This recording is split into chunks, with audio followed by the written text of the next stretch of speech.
ਸਤਿ ਸ੍ਰੀ ਅਕਾਲ। Punjabi radio USA, Punjabi TV USA ਦੇ ਉੱਤੇ ਆਪ ਸਭ ਦਾ ਸਵਾਗਤ ਹੈ। ਮੈਂ Rajkanveer Singh. Program update immigration ਲੈ ਕੇ ਹਾਜ਼ਰ ਹਾਂ। ਜੁੜ ਚੁੱਕੇ ਨੇ ਮੇਰੇ ਨਾਲ ਯੂਐਸ ਇਮੀਗ੍ਰੇਸ਼ਨ ਦੇ ਅਟਰਨੀ ਜੇ ਟਿਰਕਿਆਣਾ ਜੀ। ਅਟਰਨੀ ਟਿਰਕਿਆਣਾ ਜੀ, ਜੀ ਆਇਆਂ ਨੂੰ ਸਵਾਗਤ ਹੈ। ਸਤਿ ਸ੍ਰੀ ਅਕਾਲ ਜੀ। ਧੰਨਵਾਦ ਜੀ ਰਾਜਕਰਨ ਜੀ, ਤੇ ਸਤਿ ਸ਼੍ਰੀ ਅਕਾਲ ਜੀ ਸਾਰਿਆਂ ਨੂੰ। ਸਾਡੇ ਅੱਜ ਦੇ ਪ੍ਰੋਗਰਾਮ ਅਪਡੇਟ ਇਮੀਗ੍ਰੇਸ਼ਨ ਨੂੰ ਤੁਹਾਡੇ ਸਾਰਿਆਂ ਤੱਕ ਪਹੁੰਚਾਉਣ 'ਚ ਸਹਿਯੋਗ ਕਰਦੇ ਨੇ ਖਾਲਸਾ ਇੰਸ਼ੋਰੈਂਸ ਏਜੰਸੀ, ਜਿਨ੍ਹਾਂ ਦੇ ਕੋਲੋਂ ਹਰ ਇੱਕ ਤਰੀਕੇ ਦੀ ਇੰਸ਼ੋਰੈਂਸ ਤੁਸੀਂ ਕਰਵਾ ਸਕਦੇ ਹੋ। ਇੰਸ਼ੋਰੈਂਸ ਬਾਰੇ ਪਤਾ ਕਰਨ ਲਈ ਕਾਲ ਕਰ ਸਕਦੇ ਹੋ 408-272-2500। ਟਿਰਕਿਆਣਾ ਇਮੀਗ੍ਰੇਸ਼ਨ ਲਾ ਫਰਮ, ਯੂਐਸ ਇਮੀਗ੍ਰੇਸ਼ਨ ਦਾ ਹੋਵੇ ਕਿਸੇ ਵੀ ਤਰੀਕੇ ਦਾ ਕੰਮ, ਕਾਲ ਅਟਰਨੀ ਜੇ ਟਿਰਕਿਆਣਾ 415-909-0503। ਊੜਾ ਡੈਟ ਰਿਲੀਫ ਵਾਲੇ ਇਕਨੋਮਿਕ ਹਾਰਡਸ਼ਿਪ ਹੈ, ਬੈਂਕਰਪਸੀ ਤੋਂ ਬਚਣਾ ਹੈ, ਅੱਧੇ ਤੋਂ ਵੱਧ ਕਰਜ਼ਾ ਤੁਹਾਡਾ ਇਹ ਮਾਫ ਕਰਵਾ ਸਕਦੇ ਨੇ। ਕਾਲ ਕਰੋ 8888889914। ਇਹਨਾਂ ਸਾਰਿਆਂ ਦਾ ਧੰਨਵਾਦ। ਜੇ ਤੁਸੀਂ ਵੀ ਇਸ ਪ੍ਰੋਗਰਾਮ ਨੂੰ ਸਪਾਂਸਰ ਕਰਨਾ ਚਾਹੁੰਦੇ ਹੋ, ਸੰਪਰਕ ਕਰ ਸਕਦੇ ਹੋ 408-272-5200 4082725200 ਦੇ ਉੱਤੇ। ਅੱਜ ਦੇ ਪ੍ਰੋਗਰਾਮ ਦੇ ਵਿੱਚ ਕਾਲਸ ਜਿਹੜੀਆਂ ਆਪਾਂ ਨਹੀਂ ਲਵਾਂਗੇ, ਤੇ ਅੱਜ ਤੁਹਾਡੇ ਨਾਲ ਰੈਗੂਲਰ ਗੱਲਾਂ ਬਾਤਾਂ ਜੋ ਇਮੀਗ੍ਰੇਸ਼ਨ ਨੂੰ ਲੈ ਕੇ ਚੱਲ ਰਿਹਾ, ਕਿਹੜੀ ਦਿਸ਼ਾ ਵੱਲ ਨੂੰ ਇਹ ਕੰਮ ਵੱਧ ਰਿਹਾ ਆ, ਉਹਦੇ ਬਾਰੇ ਜਿਹੜੀ ਉਹ ਚਰਚਾ ਜਿਹੜੀ ਉਹ ਕਰਾਂਗੇ। ਕੀ ਸਿਚੁਏਸ਼ਨਸ ਜਿਹੜੀਆਂ ਇਸ ਟਾਈਮ ਸਾਹਮਣੇ ਚੱਲ ਰਹੀਆਂ ਆ। ਅਟਰਨੀ ਟਿਰਕਿਆਣਾ ਜੀ, ਨਿਊਯਾਰਕ ਟਾਈਮਜ਼ ਨੇ ਇੱਕ ਲੇਟਲੀ ਇੱਕ ਆਰਟੀਕਲ ਛਾਪਿਆ ਆ ਵੀ ਜਿਹੜੇ ਗ੍ਰੀਨ ਕਾਰਡ ਹੋਲਡਰਸ ਆ ਉਹਨਾਂ ਨੂੰ ਹੁਣ ਟਾਰਗੇਟ ਕੀਤਾ ਜਾ ਰਿਹਾ ਆ ਇੱਕ ਨਵੇਂ ਰਿਮੂਵਲ ਆਪਰੇਟਸ ਦੇ ਜਿਹੜੇ ਉਹ ਤਹਿਤ। ਸੋ ਇਹ ਡਿਪਾਰਟਮੈਂਟ ਆਫ ਹੋਮਲੈਂਡ ਸਿਕਿਉਰਿਟੀ ਨੇ ਕਹਿੰਦੇ ਇੱਕ ਸਪੈਸ਼ਲ ਯੂਨਿਟ ਹੁਣ ਬਣਾਇਆ ਆ, ਜਿਹਦੇ ਨਾਲ ਹਜ਼ਾਰਾਂ ਹੀ ਜਿਹੜੇ ਇਮੀਗ੍ਰੈਂਟਸ ਆ ਜਿਨ੍ਹਾਂ ਦੇ ਕੋਲ ਗ੍ਰੀਨ ਕਾਰਡਸ ਹੈਗੇ ਆ ਜਾਂ ਪਰਮਾਨੈਂਟ ਰੈਜ਼ੀਡੈਂਸੀ ਆ, ਉਹਨਾਂ ਨੂੰ ਰੀਵੈਟ ਜਿਹੜਾ ਉਹ ਕੀਤਾ ਜਾ ਰਿਹਾ ਆ। ਸੋ ਇਲੀਗਲ ਇਮੀਗ੍ਰੇਸ਼ਨ ਦੇ ਨਾਂ ਦੇ ਉੱਤੇ ਲੋਕਾਂ ਨੂੰ ਬਾਹਰ ਕੱਢਿਆ ਜਾ ਰਿਹਾ ਆ। ਆਪਾਂ ਦੇਖ ਰਹੇ ਹਾਂ ਵੀ ਕਿੱਦਾਂ ਐਨਫੋਰਸਮੈਂਟ ਜਿਹੜੀ ਉਹ ਹੋਈ ਆ, ਤੇ ਹੁਣ ਇਹ ਗ੍ਰੀਨ ਕਾਰਡ ਹੋਲਡਰਸ ਦੇ ਮਗਰ ਵੀ ਆ ਰਹੇ। ਜੀ ਰਾਜਕਰਨ ਜੀ, ਸੋ ਗ੍ਰੀਨ ਕਾਰਡ ਹੋਲਡਰਸ ਦੇ ਮਗਰ ਵੀ ਆ ਰਹੇ ਆ, ਤੇ ਕਾਫੀ ਵਾਰੀ ਇਸ ਵਿਸ਼ੇ ਉੱਤੇ ਆਪਾਂ ਕਾਫੀ ਵਾਰੀ ਗੱਲ ਵੀ ਕਰ ਚੁੱਕੇ ਹਾਂ ਪਹਿਲਾਂ। ਨਿਊਯਾਰਕ ਟਾਈਮਜ਼ ਨੇ ਭਾਵੇਂ ਹੁਣ ਛਾਪੀ ਹੋਵੇ ਖਬਰ, ਆਪਾਂ ਪੰਜਾਬੀ ਰੇਡੀਓ ਤੇ ਹਮੇਸ਼ਾ ਹੀ ਇਹਦੀ ਗੱਲ ਕਰਦੇ ਆਏ ਹਾਂ। ਦੋ ਇਹਨਾਂ ਨੇ ਰੀਜ਼ਨ ਜਿਹੜੇ ਨਿਊਯਾਰਕ ਟਾਈਮਜ਼ ਵਾਲਿਆਂ ਨੇ ਦਿੱਤੇ ਆ, ਤੁਹਾਨੂੰ ਆਪਾਂ ਉਤੋਂ ਵੀ ਐਕਚੁਅਲੀ ਜ਼ਿਆਦਾ ਦੱਸ ਦੇਣੇ ਆ ਜਿਹੜੇ ਉਹਨਾਂ ਨੇ ਦਿੱਤੇ ਆ। ਜ਼ਰੂਰ। ਨਿਊਯਾਰਕ ਟਾਈਮਜ਼ ਵਾਲਿਆਂ ਨੇ ਦੱਸਿਆ ਕਿ ਕਹਿੰਦੇ ਇੱਕ ਤਾਂ ਜਿਹੜੇ ਉਹ ਕਹਿੰਦੇ ਕਿ ਉਹਨਾਂ ਨੂੰ ਲੱਗਿਆ ਕਿ ਕਈ ਜਿਹੜੇ ਫਰਾਡ ਕਰਕੇ ਗ੍ਰੀਨ ਕਾਰਡ ਜਿਹੜੇ ਦਿੱਤੇ ਆ, ਕਿ ਪੂਰੀ ਵੈਟਿੰਗ ਨਹੀਂ ਜਿਹੜੀ ਹੋਈ ਸੀਗੀ। ਤੇ ਇੱਕ ਜਿਹੜੇ ਉਹ ਕਹਿੰਦੇ ਆ ਕਿ ਜਿਹਨਾਂ ਨੇ ਥ੍ਰੈਟਨਿੰਗ ਜਿਹੜੇ ਕਿ ਥ੍ਰੈਟ ਹੈਗਾ, ਜਾਂ ਜਿਹਨਾਂ ਨੇ ਆਨਲਾਈਨ ਜਿਹੜੇ ਮੈਸੇਜ ਮੂਸੇ ਜਿਹੜੇ ਪੋਸਟ ਕੀਤੇ ਆ। ਅੱਛਾ। ਤੇ ਉਹ ਹੁਣ ਚੀਜ਼ਾਂ ਜਿਹੜੀਆਂ ਸੀਗੀਆਂ ਕਿੱਥੇ ਤੱਕ ਜਿਹੜੀਆਂ ਜਾਂਦੀਆਂ ਹੈ ਨਾ, ਕਿ ਇਹਨਾਂ ਨੇ ਜੇ ਬੰਦੇ ਡਿਪੋਰਟ ਕਰਨੇ, ਜੇ ਮੰਨ ਲਓ ਇਹਨਾਂ ਦਾ ਇਹ ਆਬਜੈਕਟਿਵ ਹੈ ਕਿ ਕੋਈ ਵੀ ਬਹਾਨਾ ਲੱਭ ਕੇ ਜੇ ਇਹ ਕਰ ਸਕਦੇ ਆ, ਤਾਂ ਉਹਦੇ ਵਿੱਚ ਇੱਕ ਬਹਾਨਾ ਇਹਨਾਂ ਦਾ ਇਹ ਵੀ ਹੈਗਾ ਕਿ ਆਨਲਾਈਨ ਤੁਸੀਂ ਕਿਸੇ ਨੂੰ ਥ੍ਰੈਟ ਦਿੱਤਾ। ਅੱਛਾ, ਠੀਕ ਆ। ਤੇ ਉਹ ਜਿਹੜੀ ਚੀਜ਼ ਸੀਗੀ ਉਹ ਕਈ ਵਾਰੀ ਦੱਸਿਆ, ਆਪਣੇ ਜਿਹੜੇ ਕਈ ਛੋਟੇ ਵੀਰ ਵੀ ਸੁਣਦੇ ਆ, ਆਪਾਂ ਅਕਸਰ ਹੀ ਜਿਹੜਾ ਦੇਖਦੇ ਹਾਂ ਨਾ ਕਿ ਕਿਸੇ ਨੇ ਬੰਦੂਕਾਂ ਚਲਾਤੀਆਂ ਬਾਹਰ ਪਹਾੜੀਆਂ ਦੇ ਉੱਤੇ, ਆਪਣੇ ਇਲੀਗਲ ਫਾਇਰਿੰਗ ਕਰਤੀ, ਜਿਹੜੀ ਚੀਜ਼ ਦਾ ਕੋਈ ਫਾਇਦਾ ਨਹੀਂ ਹੋਣਾ ਨਾ, ਉਦਾਂ ਹੀ ਬਸ ਵੈਸੇ ਹੀ ਕਹਿ ਲਓ ਕਿ ਕਲਚਰਲੀ ਜਾਂ ਗਾਣੇ ਗੁਣੇ ਸੁਣ ਕੇ ਜਿਹੜਾ ਸੀਗਾ ਇੱਕ ਯੰਗ ਜਨਰੇਸ਼ਨ 'ਚ ਜਜ਼ਬਾ ਜਿਹਾ ਹੁੰਦਾਗਾ ਆਹ ਕੰਮ ਕਰਕੇ ਦੇਖਣੇ ਆ। ਹਾਂਜੀ। ਉਹ ਚੀਜ਼ਾਂ 'ਚ ਏਦਾਂ ਨਹੀਂ ਕਿ ਆਪਾਂ ਉਹਦੀ ਗੱਲ ਨਹੀਂ ਕੀਤੀ, ਆਪਾਂ 4 ਸਾਲ ਤੋਂ ਉਹਦੀ ਗੱਲ ਕਰਦੇ ਹਾਂ, ਪਰ ਅੱਜ ਦੀ ਡੇਟ ਦੇ ਤੱਕ ਵੀ ਜਿਹੜਾ ਸੀਗਾ ਲੋਕਾਂ ਦੇ ਗ੍ਰੀਨ ਕਾਰਡ ਉਸ ਚੀਜ਼ ਨਾਲ ਜਿਹੜੇ ਕੈਂਸਲ ਜਿਹੜੇ ਹੁੰਦੇ ਆ, ਫੈਲਨੀ ਕਨਵਿਕਸ਼ਨ ਜਿਹੜੀਆਂ ਹੁੰਦੀਆਂ, ਇੱਕ ਚੀਜ਼ ਜਦੋਂ ਸਾਹਮਣੇ ਆਉਂਦੀ ਆ ਉਹ ਸੋਸ਼ਲ ਮੀਡੀਆ ਤੇ ਜਾ ਕੇ ਅਗਲੀ ਪਿਛਲੀਆਂ ਸਾਰੀਆਂ ਕੱਢਦੇ ਆ। ਅੱਛਾ, ਇਹਨੇ ਪਹਿਲਾਂ ਵੀ ਏਦਾਂ ਕੀਤਾ, ਇਹਨੇ ਹੁਣ ਵੀ ਏਦਾਂ ਕੀਤਾ ਸੀਗਾ। ਇੱਕ ਐਕਸੀਡੈਂਟ ਜੇ ਹੁਣ ਹੁੰਦਾ, ਉਹ ਪੁਰਾਣੇ ਵੀ ਜਾ ਕੇ ਕੱਢਦੇ ਕਿ ਪਹਿਲਾਂ ਵੀ ਇਹਨੇ ਏਦਾਂ ਕੀਤਾ ਸੀਗਾ, ਉਦਾਂ ਕੀਤਾ ਸੀਗਾ। ਠੀਕ ਹੈ। ਸੋ ਜਿਹੜੀਆਂ ਸਾਰੀਆਂ ਚੀਜ਼ਾਂ ਸਾਹਮਣੇ ਜਿਹੜੀਆਂ ਆਉਂਦੀਆਂ, ਠੀਕ ਹੈ, ਤੇ ਇਹਦੇ ਵਿੱਚ ਹੁਣ ਚੱਕਰ ਕੀ ਪੈ ਗਿਆ ਕਿ ਉਹ ਲੋਕਾਂ ਨੂੰ ਡਿਟੇਨ ਵੀ ਕਰਦੇ ਆ। ਪੁਲਿਸ ਵਾਲੇ ਜਿਹੜੇ ਇਮੀਗ੍ਰੇਸ਼ਨ ਨੂੰ ਵੀ ਰੈਫਰ ਕਰ ਦਿੰਦੇ ਆ, ਤੇ ਉਹ ਨਾਰਮਲ ਬੰਦਾ ਜਿਹਦਾ ਗ੍ਰੀਨ ਕਾਰਡ ਜਿਹਦਾ ਆਇਆ ਹੋਇਆ, ਉਹ ਜੇਲ੍ਹ 'ਚ ਪਹੁੰਚ ਜਾਂਦਾ। ਤੁਸੀਂ ਦੇਖ ਲਓ ਇਹ ਚੀਜ਼ਾਂ ਕਰਕੇ। ਇਹ ਪਹਿਲਾਂ ਤੁਸੀਂ ਕਿਸੇ ਨੂੰ ਗੱਲ ਦੱਸੋਗੇ ਏਦਾਂ ਹੋਣਾ, ਉਦੋਂ ਉਹਨੇ ਕਹਿਣਾ ਨਹੀਂ ਇਹ ਉਦਾਂ ਹੀ ਡਰਾਉਂਦੇ ਆ, ਮਜ਼ਾਕ ਕਰਦੇ ਆ, ਜਾਂ ਉਦਾਂ ਹੀ ਖਬਰਾਂ ਪੜ੍ਹਦੇ ਆ, ਇਹ ਤਾਂ ਹੋ ਹੀ ਨਹੀਂ ਸਕਦਾ, ਇਹ ਤਾਂ ਹੋ ਹੀ ਨਹੀਂ ਸਕਦਾ, ਹਨਾ। ਤੇ ਇਹ ਜਿਹੜੀਆਂ ਚੀਜ਼ਾਂ ਸੀਗੀਆਂ ਕਿ ਕੋਡ ਆਫ ਕੰਡਕਟ ਜਿਹੜਾ ਹੈਗਾ, ਜਦ ਤੱਕ ਤੁਹਾਡੀ ਇਹ ਨਹੀਂ ਕਿ ਸਿਟੀਜ਼ਨ ਬਣ ਕੇ ਜੋ ਮਰਜ਼ੀ ਖਰੂ ਪਾਵੇ ਬੰਦਾ, ਮਤਲਬ ਕਿ ਸਿੰਪਲ ਚੀਜ਼ ਆ ਕਿ ਜਦ ਤੱਕ ਸਿਟੀਜ਼ਨ ਬੰਦਾ ਨਹੀਂ ਬਣਦਾ, ਉਸ ਤੋਂ ਪਹਿਲਾਂ ਜਿਹੜੀ ਵੀ ਚੀਜ਼ ਆ ਉਹ ਤੁਹਾਡੀ ਸਿਟੀਜ਼ਨਸ਼ਿਪ ਗ੍ਰੀਨ ਕਾਰਡ ਨੂੰ ਜੈਪਰਡਾਈਜ਼ ਕਰ ਸਕਦੀ ਆ। ਸਿਟੀਜ਼ਨ ਦੇ ਵਿੱਚ ਜਿਹਨਾਂ ਨੂੰ ਚੱਕਰ ਪੈ ਰਹੇ ਉਹਨਾਂ ਦੇ, ਉਹ ਬਸ ਇਹ ਦੇਖ ਰਹੇ ਕਿ ਇਹਨੇ ਕੋਈ ਝੂਠ ਤਾਂ ਨਹੀਂ ਬੋਲਿਆ ਸੀਗਾ ਗ੍ਰੀਨ ਕਾਰਡ ਦੇ ਵਿੱਚ, ਹਨਾ। ਤੇ ਝੂਠ ਇੱਕ ਚੀਜ਼ ਉਹ ਇਹਨੂੰ ਮੰਨਦੇ ਆ ਕਿ ਤੂੰ ਏਦਾਂ ਦਾ ਕ੍ਰਾਈਮ ਤਾਂ ਨਹੀਂ ਕੀਤਾ ਜਿਹਦੀ ਕਿ ਤੈਨੂੰ ਸਜ਼ਾ ਨਾ ਮਿਲੀ ਹੋਵੇ, ਪਰ ਤੈਨੂੰ ਪਤਾ ਤੂੰ ਉਹ ਕੀਤਾ। ਤੇ ਗਨ ਰੇਂਜ ਤੋਂ ਆਊਟਸਾਈਡ ਜਾ ਕੇ ਗੋਲੀਆਂ ਜਿਹੜੀਆਂ ਫਾਇਰ ਕਰਨਾ ਸ਼ੌਂਕ ਦੇ ਲਈ, ਅਸਲਾ ਉਸਲਾ ਜਿਹੜਾ ਇਲੀਗਲ ਹਥਿਆਰ ਜਿਹੜੇ ਹੈਗੇ ਆ, ਸੱਜਣ ਮਿੱਤਰਾਂ ਦੇ ਹਥਿਆਰ ਜਿਹੜੇ ਚਲਾਣੇ ਆਊਟ ਇਨ ਦਾ ਪਬਲਿਕ, ਭਾਵੇਂ ਖਾਲੀ ਪਹਾੜੀਆਂ 'ਚ ਤੁਸੀਂ ਚਲਾਇਆ, ਜਦੋਂ ਉਹ ਸਰਫੇਸ ਹੁੰਦੀ ਆ ਸੋਸ਼ਲ ਮੀਡੀਆ ਤੇ ਜਾਂ ਕੋਈ ਦੋਸਤ ਲੀਕ ਕਰ ਦਿੰਦਾ, ਘਰ ਦਾ ਭੇਤੀ ਲੰਕਾ ਜਿਹੜਾ ਢਾਂਦਾ ਹੁੰਦਾ। ਤੇ ਲੋਕਾਂ ਨੇ ਇਦਾਂ ਕੀਤਾ ਵੀ ਆ, ਉਹ ਇੱਕ ਦੂਜੇ ਨਾਲ ਖਾਰ ਜਿਹੜੀ ਹੁੰਦੀ ਆ, ਜੈਲਸੀ ਬੜੀ ਵੱਡੀ ਚੀਜ਼ ਹੁੰਦੀ ਆ, ਕੋਈ ਅੱਗੇ ਨਿਕਲ ਗਿਆ, ਕਿਸੇ ਦਾ ਕੰਮ ਥੋੜਾ ਵੱਧ ਚੱਲ ਪਿਆ ਹਨਾ। ਤੇ ਉਹਦੇ ਵਿੱਚ ਕੀ ਸੀਗਾ ਕਿ ਉਦੋਂ ਕੀ ਸੀਗਾ ਕਿ ਆਪਾਂ ਐਜ਼ ਅ ਲਾਇਰ ਗੱਲ ਕਰਦੇ ਸੀਗੇ, ਬਾਕੀ ਜਿਹੜੇ ਸੀਗੇ 4-5 ਜਣੇ ਇਕੱਠੇ ਹੋਣੇ, ਕਹਿਣਾ ਯਾਰ ਇਹ ਸਾਡਾ ਕਮਿਊਨਿਟੀ ਆਫ ਇੰਟਰਸਟ ਆ, ਇਹ ਪਤਾ ਨਹੀਂ ਕੀ ਬੋਲੀ ਜਾਂਦਾ। ਕੀ ਉਦੋਂ ਵੀ ਸਿੰਪਲ ਹੀ ਸੀ। ਮੈਂ ਕਿਹਾ ਉਹੀ ਹੈਗਾ, ਆਪਾਂ ਵੀ ਉਮਰਾਂ ਚੋਂ ਜਿਹੜੇ ਲੰਘੇ ਹੋਏ ਆ, ਐਂਡ ਆਫ ਦਾ ਡੇ ਕੀ ਹੁੰਦਾ ਕਿ ਜਦੋਂ ਤੁਸੀਂ ਅੱਗੇ ਆਪਣੀ ਏਜ 'ਚ ਐਡਵਾਂਸ ਕਰਦੇ ਆ, ਹਰੇਕ ਜਿਹੜਾ ਸੱਜਣ ਮਿੱਤਰ ਆ ਉਹ ਤੁਹਾਡੇ ਨਾਲ ਨਹੀਂ ਤੁਰ ਸਕਦਾ ਉਸ ਲੈਵਲ ਤੇ। ਘਰ ਦਾ ਭੇਤੀ ਹੀ ਲੰਕਾ ਢਾਂਦਾ ਦੇਖਿਆ ਆਪਾਂ, ਕਈ ਵਾਰੀ ਦੇਖਿਆ, ਸਗੇ ਭਰਾਵਾਂ ਦਾ ਆਪਾਂ ਦੇਖਿਆ। ਸੋ ਜਿਹੜੀ ਚੀਜ਼ ਆ ਕਿ ਕਿਸ ਚੀਜ਼ ਦੀ ਆਪਾਂ ਗੱਲ ਕਰਦੇ ਹਾਂ ਕਿ ਜਦੋਂ ਕੋਈ ਵੀ ਇਦਾਂ ਦਾ ਜਿਹੜਾ ਕ੍ਰਾਈਮ ਆ, ਜਿਹਨੂੰ ਭਾਵੇਂ ਤੁਸੀਂ ਨਹੀਂ ਸਮਝਦੇ ਕਿ ਇਹ ਕ੍ਰਾਈਮ ਆ, ਤੁਹਾਨੂੰ ਲੱਗਦਾ ਕਿ ਇਹ ਫਨ ਦੇ ਵਿੱਚ ਚੀਜ਼ ਜਿਹੜੀ ਕੀਤੀ ਸੀਗੀ, ਪਰ ਉਹਦੇ ਉੱਤੇ ਰੈਗੂਲੇਸ਼ਨ ਜਿਹੜੀ ਕੀ ਕਹਿੰਦੀ ਹੈਗੀ ਆ। ਠੀਕ ਹੈ, ਹੁਣ ਉਹ ਜਿੱਦਾਂ ਸੀਗਾ ਹਵਾਈ ਦੀ ਖਬਰ ਕਿ ਉਹਨੇ ਸੀਲ ਜਿਹੜੀ ਤੈਰਦੀ ਸੀਗੀ ਪੱਥਰ ਸੁੱਟਤਾ ਉਹਦੇ ਉੱਤੇ ਹਨਾ ਆਪਣੇ ਵੱਲੋਂ ਨਿਆਮ, ਪਰ ਉਹ ਸੀਗਾ ਕਿ ਉਹ ਵਾਈਲਡ ਲਾਈਫ ਉਹਦੇ ਪਤਾ ਨਹੀਂ ਕਿੰਨੇ ਉਹਦੇ ਰੂਲ, ਐਂਡੇਂਜਰਡ ਸਪੀਸੀਜ਼ ਸੀਗੀ, ਫੈਲਣੀ ਫੁੱਲਣੀ ਤੱਕ ਬੰਦੇ ਤੱਕ ਜਿਹੜੀ ਲੱਗ ਸਕਦੀ ਆ, ਮਤਲਬ ਛੋਟੀ ਜੀ ਜਿਹੜੀ ਹਰਕਤ ਆ ਹਨਾ। ਸੋ ਇਹ ਚੀਜ਼ ਸੀਗੀ ਕਿ ਜਿਹੜਾ ਮਾਹੌਲ ਜਿਹੜਾ ਚੱਲਦਾ ਨਾ 2-2.5 ਸਾਲ ਜਿਹੜਾ ਹੈਗਾ, ਆਪਣੇ ਐਕਸ਼ਨ ਜਿਹੜੇ ਵਾਚ ਕਰੋ ਮੈਟਰ ਕਰਦੇ ਆ।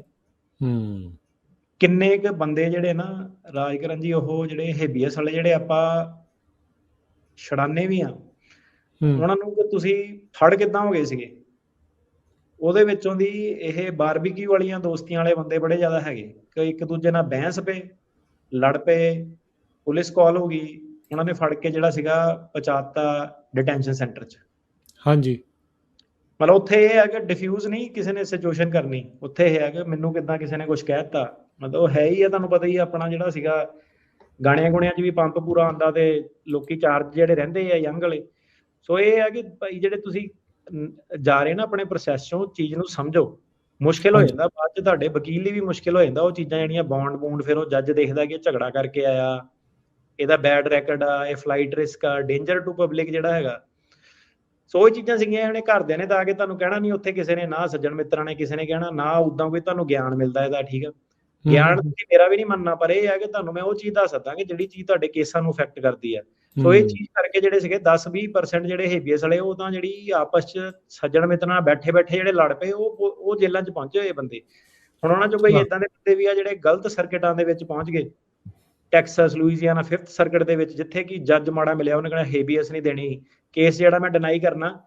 2-2 ਮਹੀਨਿਆਂ ਦੇ ਵਿੱਚ ਲੋਕਾਂ ਦੇ ਬੈਗ ਪੈਕ ਹੋਏ ਪਏ ਆ, ਡਿਪੋਰਟ ਹੋ ਗਏ ਬਾਰਬੀਕਿਊ ਵਾਲੀ ਦੋਸਤੀ ਦੇ ਪਿੱਛੇ। ਠੀਕ ਆ, ਸੋ ਲੜਾਈ ਝਗੜਿਆਂ ਦੇ ਵਿੱਚੋਂ ਦੀ ਛੋਟੀ ਮੋਟੀ ਈਗੋਆਂ ਦੀ ਬੈਟਲ, ਚੋਂ ਕੱਖ ਨਹੀਂ ਲੱਭਣਾ। ਆਪਣਾ ਜਿਹੜਾ ਸੀਗਾ ਨਾ ਫੋਕਸ ਜਿਹੜਾ ਕਰੋ, ਟਾਈਮ ਵਧੀਆ ਨਹੀਂ ਚੱਲਦਾ ਪਿਆ ਤੇ ਬਹਾਨਾ ਨਾ ਕੋਈ ਵੀ ਜਿਹੜਾ ਦੋ ਸਰਕਾਰ ਨੂੰ। ਸੋ ਮੇਨ ਚੀਜ਼ ਪਹਿਲੀ ਉਹ ਹੈ ਕਿ ਉਹ ਚੀਜ਼ ਨੂੰ ਫੋਕਸ ਕਰੋ, ਜਿਹੜੀ ਚੀਜ਼ ਆਪਾਂ ਸੋਲਵ ਕਰ ਸਕਦੇ ਹਾਂ। ਠੀਕ ਆ, ਗੱਲਬਾਤ ਨਾਲ।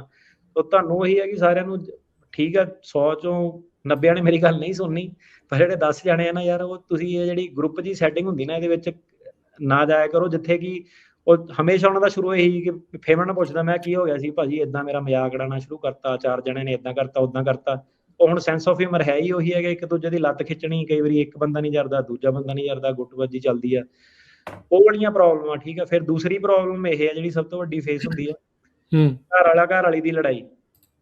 ਹਾਂਜੀ, ਬਾਅਦ ਚ ਘਰ ਵਾਲੀ ਨੇ ਫੋਨ ਕਰਕੇ ਰੋ ਕੇ ਦੱਸਣਾ ਕਿ ਨਹੀਂ ਮੇਰੇ ਕੋਲ ਗਲਤੀ ਹੋ ਗਈ, ਮੈਂ ਪੁਲਿਸ ਨੂੰ ਕਾਲ ਕਰਤੀ।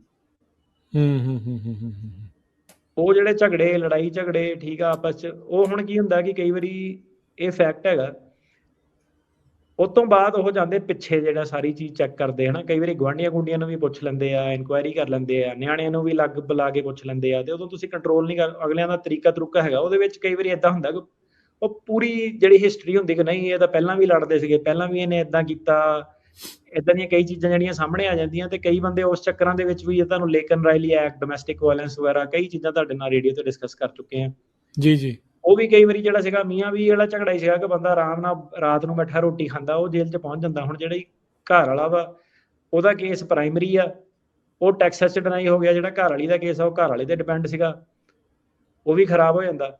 ਨਿਆਣੇ ਜਿਹੜੇ ਸਕੂਲ 'ਚ ਪੜ੍ਹਦੇ ਆ, ਉਹ ਘਰ ਵਾਲੀ ਤੇ ਡਿਪੈਂਡ ਆ, ਉਹਨਾਂ ਦਾ ਖਰਾਬ ਹੋ ਜਾਂਦਾ। ਕਿ ਮਤਲਬ ਕਿ ਏਦਾਂ ਕਿ ਛੋਟੀਆਂ ਜਿਹੜੀਆਂ ਚੀਜ਼ਾਂ ਪੂਰਾ 1 2 3 ਮਹੀਨੇ ਦੇ ਵਿੱਚ ਜਿਹੜਾ ਸੀਗਾ ਬੰਦੇ ਦਾ ਪੂਰਾ ਜਿਹੜਾ ਕੇਸ ਜਿਹੜਾ ਖਰਾਬ ਜਿਹੜਾ ਕਰ ਦਿੰਦੀਆਂ, ਕਿਉਂਕਿ ਲੋਕੀ ਜਿਹੜੀ ਸੀ ਉਹ ਚੀਜ਼ ਨੂੰ ਕਾਫੀ ਫੋਰ ਗ੍ਰਾਂਟਡ ਲੈਂਦੇ ਆ, ਸੀਰੀਅਸ ਨਹੀਂ ਲੈ ਰਹੇ, ਸੀਰੀਅਸ ਨਹੀਂ ਲੈਂਦੇ ਕਿ ਜਿਹੜਾ ਸੀਗਾ ਕਲਚਰਲੀ ਲਾ ਲਓ ਕਿ ਇੱਕ ਡਿਸਾਈਡਿੰਗ ਪੁਆਇੰਟ ਜਿਹਾ ਇੱਕ ਆ ਗਿਆ ਸੋਸ਼ਲ ਮੀਡੀਆ ਰੀਲਾਂ ਦੇ ਕਲਚਰ ਚੋਂ ਨਿਕਲ ਕੇ। ਇੱਕ ਮੈਂ ਕਿਹਾ ਜਿਹੜਾ ਕਿ ਫੈਕਟ ਜਿਹੜਾ ਕੀ ਹੈ ਕਿ ਅਸਲੀਅਤ ਆਪਣੇ ਨਾਲ ਕਿੱਦਾਂ ਟ੍ਰੀਟਮੈਂਟ ਇੱਥੇ ਹੋ ਰਹੀ ਹੈ, ਨੀਡ ਆਫ ਦੀ ਆਵਰ ਕੀ ਹੈਗੀ ਆ, ਉਹ ਚੀਜ਼ ਵੱਲ ਫੋਕਸ ਕਰਨ ਦੀ ਲੋੜ ਜਿਹੜੀ ਕਾਫੀ ਜ਼ਿਆਦਾ ਜਿਹੜੀ ਹੈਗੀ ਆ। 7 ਤੋਂ 10% ਜਿਹੜੇ ਅਸਾਈਲਮ ਦੇ ਗ੍ਰਾਂਟ ਰੇਟ ਆ, ਠੀਕ ਆ, ਸਿੱਧਾ ਜਿਹੜਾ ਹਿਸਾਬ ਕਿਤਾਬ ਆ, ਵਕੀਲ ਨੇ ਜਾਂ ਵਕੀਲਾਂ ਨੇ ਟੈਕਨੀਕਲ ਜਿਹੜਾ ਕੰਮ ਕਰਨਾ ਉਹਨਾਂ ਨੇ ਇੱਥੇ ਰਹਿਣਾ, ਕਿਤੇ ਨਹੀਂ ਜਾਣਾ ਜੀ। ਤੁਹਾਡੇ ਕੋਲ ਇੱਕ ਟਾਈਮ ਫਰੇਮ ਹੈਗਾ 1 ਸਾਲ 2 ਸਾਲ 3 ਸਾਲ, ਉਹਦੇ ਵਿੱਚ ਤੁਹਾਡੇ ਕੇਸ ਦਾ ਫੈਸਲਾ ਹੋਣਾ। ਜਿਹੜੇ ਤੁਹਾਡੇ ਤੋਂ ਪਹਿਲਾਂ ਆਏ ਸੀਗੇ ਉਹ ਅਪਰੂਵ ਹੋ ਗਏ ਆ, ਜਿਹੜੇ ਤੁਹਾਡੇ ਤੋਂ ਬਾਅਦ ਚ ਸ਼ਾਇਦ ਆਣੇ ਆ ਉਹ ਵੀ ਅਪਰੂਵ ਹੋ ਜਾਣੇ ਆ ਚੰਗੇ ਟਾਈਮ ਜਿਹੜੇ ਚੱਲਣੇ ਆ। ਸੋ ਆਹ ਜਿਹੜੀ ਟਾਈਮ ਲਾਈਨ ਜਿਹੜੀ ਹੈਗੀ ਆ ਹੁਣ ਅਗਲੇ ਆਉਣ ਵਾਲੇ 2.5 ਸਾਲ ਕਾਫੀ ਜਿਹੜੇ ਕ੍ਰਿਟੀਕਲ ਜਿਹੜੇ ਹੈਗੇ ਆ। ਤੇ ਇਹਦੇ ਵਿੱਚ ਇਹ ਹੈਗਾ ਕਿ ਕ੍ਰਿਮੀਨਲ ਰਿਕਾਰਡ ਉਹ ਸਾਰਾ ਕਲੀਨ ਰੱਖੋ। ਜੇ ਮਾੜੀ ਜੀ ਕੋਈ ਚੀਜ਼ ਆ ਗਈ, ਕਿਸੇ ਜੱਜ ਨੇ ਜਿਹੜਾ ਸੀਗਾ ਨਾ ਉਹਨਾਂ ਨੇ ਐਜ਼ ਅ ਮੈਟਰ ਆਫ ਡਿਸਕ੍ਰੈਸ਼ਨ ਕਿਸੇ ਨੇ ਆਪਣੀ ਨੌਕਰੀ ਨਹੀਂ ਗਵਾਣੀ, ਮਾੜਾ ਰਿਕਾਰਡ ਕੇਸ ਨਹੀਂ ਪਾਸ ਕਰਨੇ। ਜੀ। ਸੋ ਇਹਦੇ ਵਿੱਚ ਮੈਂ ਦੇਖ ਰਿਹਾ ਸੀਗਾ ਵੀ ਜਿਹੜੇ ਉਹਨਾਂ ਨੇ ਆંકੜੇ ਦਿੱਤੇ ਆ, ਕਹਿੰਦੇ ਵੀ ਆਲਮੋਸਟ 3000 ਜਿਹੜੇ ਕੇਸਿਸ ਆ ਗ੍ਰੀਨ ਕਾਰਡ ਵਾਲੇ ਉਹ ਰਿਵਿਊ ਕਰ ਰਹੇ ਆ ਜਾਂ ਅਜੇ ਵੀ ਅਸੈਸ ਉਹਨਾਂ ਨੂੰ ਕੀਤਾ ਜਾ ਰਿਹਾ ਆ। ਸੋ ਹੁਣ ਜਿੱਦਾਂ ਅਕਸਰ ਆਪਾਂ ਨੂੰ ਕਾਲ ਕਰਕੇ ਕਈ ਪੁੱਛ ਲੈਂਦੇ ਜੀ ਇੰਨਾ ਸਮਾਂ ਹੋ ਗਿਆ ਜੀ ਅਪਲਾਈ ਕੀਤਿਆਂ ਨੂੰ, ਅਜੇ ਤੱਕ ਕੁਝ ਹੋ ਨਹੀਂ ਰਿਹਾ। ਸੋ ਇਹ ਪ੍ਰੋਸੈਸ ਤਾਂ ਇਹਦਾ ਮਤਲਬ ਹੋਰ ਲੰਬਾ ਹੋਊਗਾ ਜੇ ਕਿਸੇ ਦਾ ਅਪਰੂਵ ਵੀ ਇਹ ਕਰਦੇ ਆ। ਇਹ ਜਿਹੜਾ ਰੀਵੈਟਿੰਗ ਦੇ ਨਾਂ ਦੇ ਉੱਤੇ ਇਟ ਵਿਲ ਟੇਕ ਲੌਂਗਰ। ਬਿਲਕੁਲ ਜੀ। ਸੋ ਇਹਦੇ ਵਿੱਚ ਰੀਵੈਟਿੰਗ ਦੇ ਨਾਂ ਤੇ ਸਪੈਸ਼ਲੀ ਜਿੱਦਾਂ ਹੁਣ ਕਈਆਂ ਦੇ 2 ਨਾਮ ਸੀਗੇ ਮੁੱਦੇ, ਤੁਹਾਨੂੰ ਮੈਂ ਕਹੀ ਦੱਸ ਸਕਦਾ, ਮਤਲਬ ਮਕਸਦ ਸਿਰਫ ਇਹੀ ਹੁੰਦਾ ਕਿ ਜਿਹਨਾਂ ਦੇ ਸੀਗੇ ਨਾ ਉਹ ਥੋੜੇ ਜਿਹੇ ਸਮਝਦਾਰ ਹੋ ਜਾਣੇ ਇਸ ਚੀਜ਼ ਦੇ ਵਿੱਚ। ਕਈ ਵਾਰੀ ਲੋਕੀ ਬੜੀ ਸਿੰਪਲ ਜੀ ਗਲਤੀ ਕਰ ਲੈਂਦੇ ਆ। ਸਿੰਪਲ ਸਵਾਲ ਹੁੰਦਾ ਕਿ ਤੁਸੀਂ ਕੋਈ ਹੋਰ ਨਾਮ ਤਾਂ ਨਹੀਂ ਯੂਜ਼ ਕੀਤਾ, ਉਹਨਾਂ ਨੂੰ ਸੱਜਣ ਮਿੱਤਰ ਸਲਾਹ ਦੇ ਦਿੰਦਾ ਕਿ ਨਹੀਂ ਦੂਜੇ ਵਾਲਾ ਨਾਂ ਲਿਖੀ, ਤੇਰਾ ਹੋਰ ਪੰਗਾ ਪੈ ਜਾਣਾ। ਓਕੇ। ਸੋ ਪਹਿਲੀ ਗਲਤੀ ਤਾਂ ਉਹ ਆ ਕਿ ਤੁਸੀਂ ਸੱਜਣ ਮਿੱਤਰ ਦੀ ਗੱਲ ਸੁਣਦੇ ਆ। ਇਹ ਮੈਂ ਕਈ ਵਾਰੀ ਚੀਜ਼ ਕਹੀ ਹੈ, ਇਹ ਚੀਜ਼ ਤੋਂ ਮੱਚਦੇ ਵੀ ਬੜੇ ਆ ਕਿ ਪਹਿਲੀ ਗਲਤੀ ਇਹ ਹੈ ਕਿ ਤੁਸੀਂ ਸੁਣਦੇ ਆ, ਤੁਸੀਂ ਉਹ ਕਹਿੰਦੇ ਕਿ ਨਹੀਂ ਇਹਨੇ ਜੋ ਸੱਜਣ ਮਿੱਤਰ ਨੇ ਕਿਹਾ ਉਹੀ ਮੈਂ ਕਰਨਾ, ਉਹੀ ਸਹੀ ਹੋਣਾ, ਮੇਰੇ ਬੈਸਟ ਇੰਟਰਸਟ ਦੀ ਗੱਲ ਆ।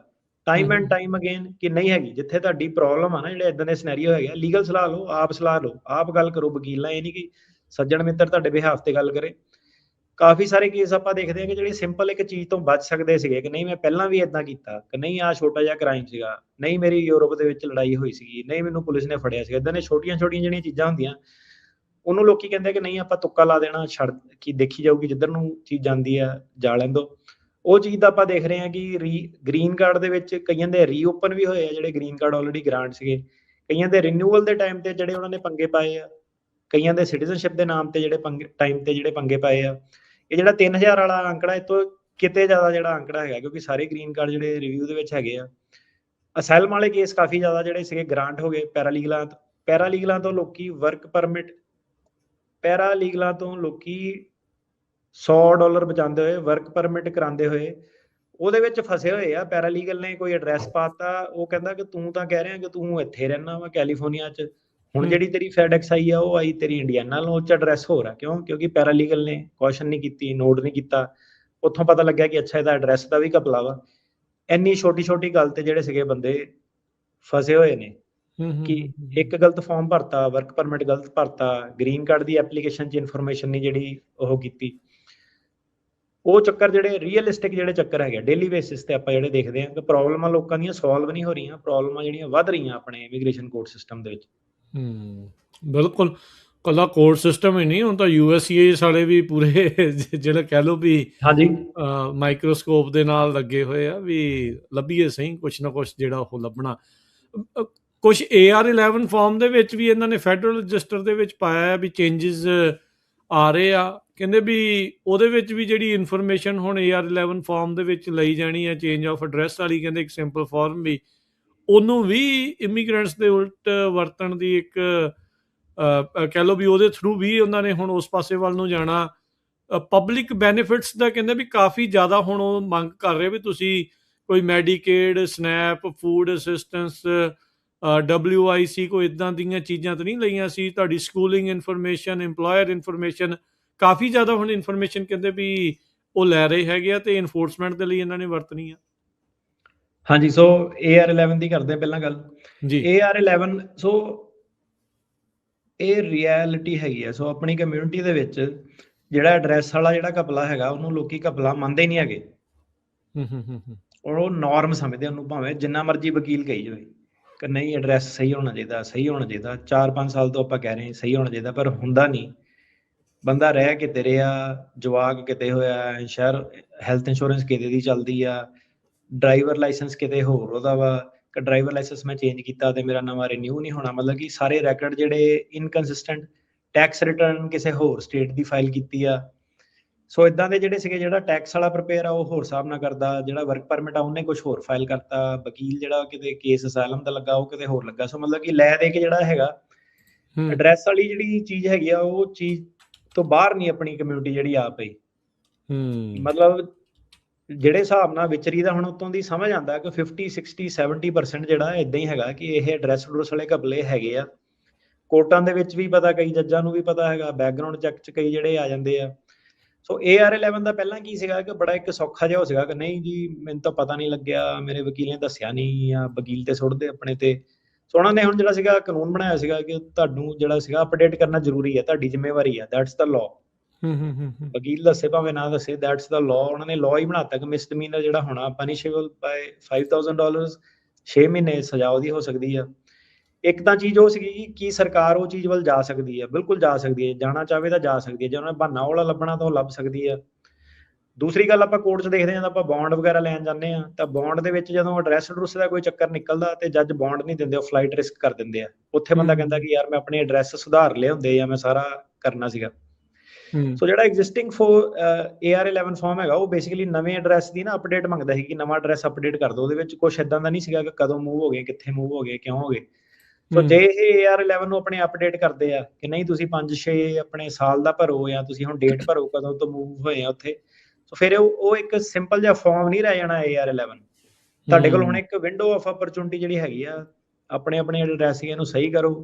AR11 ਫਾਰਮ ਜਿਹੜੇ ਇਮੀਗ੍ਰੇਸ਼ਨ ਕੋਰਟ 'ਚ ਉਹਨਾਂ ਨੂੰ ਛੱਡ ਕੇ ਜਿਹੜੇ ਬਾਕੀ USCIS ਵਗੈਰਾ 'ਚ ਸਾਰੇ ਜਿਹੜੇ ਹੈਗੇ ਆ, ਉਹਨਾਂ ਨੂੰ AR11 ਫਾਰਮ ਭਰਨਾ ਹੁੰਦਾ। ਜਿਹੜੇ ਇਮੀਗ੍ਰੇਸ਼ਨ ਕੋਰਟ ਸਿਸਟਮ 'ਚ ਹੈਗੇ ਉਹਨਾਂ ਨੂੰ E33 ਭਰਨਾ ਹੁੰਦਾ।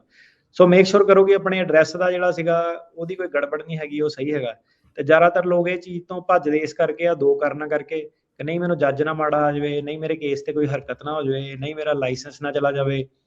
ਤੇ ਪਰ ਇਹ ਆ ਕਿ ਜਿਹੜਾ ਐਡਰੈਸ ਵਾਲਾ ਜਿਹੜਾ ਐਂਡ 'ਚ ਜੱਜ ਨੇ ਹੀ ਪੁੱਛਣਾ ਕਿ ਤੂੰ ਪਹਿਲਾਂ ਕਿਉਂ ਨਹੀਂ ਅਪਡੇਟ ਕੀਤਾ ਸੀਗਾ। ਸੋ ਆਪਣੇ ਆਪਣੇ ਐਡਰੈਸ ਜਿਹੜੀ ਰਿਕੁਆਇਰਮੈਂਟ ਲੀਗਲ ਇਹੀ ਹੈ ਕਿ 5 ਦਿਨਾਂ 'ਚ ਅਪਡੇਟ ਜਿਹੜਾ ਹੋਣਾ ਚਾਹੀਦਾ। ਡਰਾਈਵਰ ਲਾਇਸੈਂਸ ਤੁਹਾਡੇ ਜਿੱਥੇ ਹੈਗੇ ਆ ਉੱਥੇ ਤੁਹਾਡੇ DMV ਦੇ ਕਾਨੂੰਨਾਂ ਦੇ ਹਿਸਾਬ ਨਾਲ ਉਹ ਤੁਹਾਡੇ ਅਪਡੇਟ ਹੋਣੇ ਚਾਹੀਦੇ ਆ 5-10 ਦਿਨਾਂ 'ਚ, ਜਿੰਨਾ ਵੀ ਉਹ ਟਾਈਮ ਤੁਹਾਨੂੰ ਦਿੰਦੇ ਆ। ਅੱਛਾ, ਜਿਹੜੀ ਮੈਂ ਗੱਲ ਕਰ ਰਿਹਾ, ਇਹ ਜਿਹੜੇ ਚੇਂਜਸ ਲਿਆ ਰਹੇ ਆ ਜਿਹੜੀ ਫੈਡਰਲ ਰਜਿਸਟਰ 'ਚ ਆ, ਵੀ ਇਸ ਟਾਈਮ ਤਾਂ ਪਬਲਿਕ ਕਮੈਂਟ ਲੈ ਰਹੇ ਆ ਤੇ ਉਸ ਤੋਂ ਬਾਅਦ ਦੇ ਵਿੱਚ ਇਹ ਇਨਫੋਰਸ ਹੋਣਾ ਸ਼ੁਰੂ ਹੋਗਾ। ਉਹਨਾਂ ਨੇ ਉਸ ਡਾਕੂਮੈਂਟ ਦੇ ਵਿੱਚ ਅਟਾਰਨੀ ਟਿਰਕੈਨਾ ਜੀ ਲਿਖਿਆ ਆ ਵੀ ਜਿਹੜਾ ਫੈਡਰਲ ਰਜਿਸਟਰ 'ਚ ਇਹਨਾਂ ਨੇ ਪੋਸਟ ਕੀਤਾ ਹੈ ਵੀ ਜਿਹੜਾ ਡਾਟਾ ਕਲੈਕਟ ਕੀਤਾ ਜਾਣਾ ਆ ਉਹਦੇ ਜ਼ਰੀਏ ਅਸੀਂ ਇਨਫੋਰਸਮੈਂਟ ਲਾਜ਼ ਨੂੰ ਇਨਫੋਰਸ ਕਰਾਂਗੇ। ਤੇ ਕਹਿੰਦੇ ਵੀ ਉਹਦੇ ਵਿੱਚ ਜਿਹੜਾ ਪਬਲਿਕ ਚਾਰਜ ਆ ਉਹ ਗਰਾਊਂਡ ਬਣ ਸਕਦਾ ਹੈ ਤੁਹਾਡੇ ਲਈ ਡੈਪੂਟੇਸ਼ਨ ਦੇ ਲਈ। ਸੋ ਇਸੇ ਲਈ ਉਹ ਇਨਫੋਰਮੇਸ਼ਨ ਉਹਨਾਂ ਨੇ ਉਹਦੇ ਵਿੱਚ ਹੁਣ ਮੰਗਣੀ ਸ਼ੁਰੂ ਕਰਨੀ ਹੈ। ਜਿਹੜੇ ਅਸਾਈਲਮ ਵਾਲੇ ਆ ਨਾ, ਉਦਾਂ ਉਹ ਪਬਲਿਕ ਚਾਰਜ ਤੋਂ ਐਗਜ਼ੈਂਪਟ ਸੀਗੇ ਅਸਾਈਲਮ ਵਾਲੇ ਜਿਹੜੇ ਬੰਦੇ ਸੀਗੇ।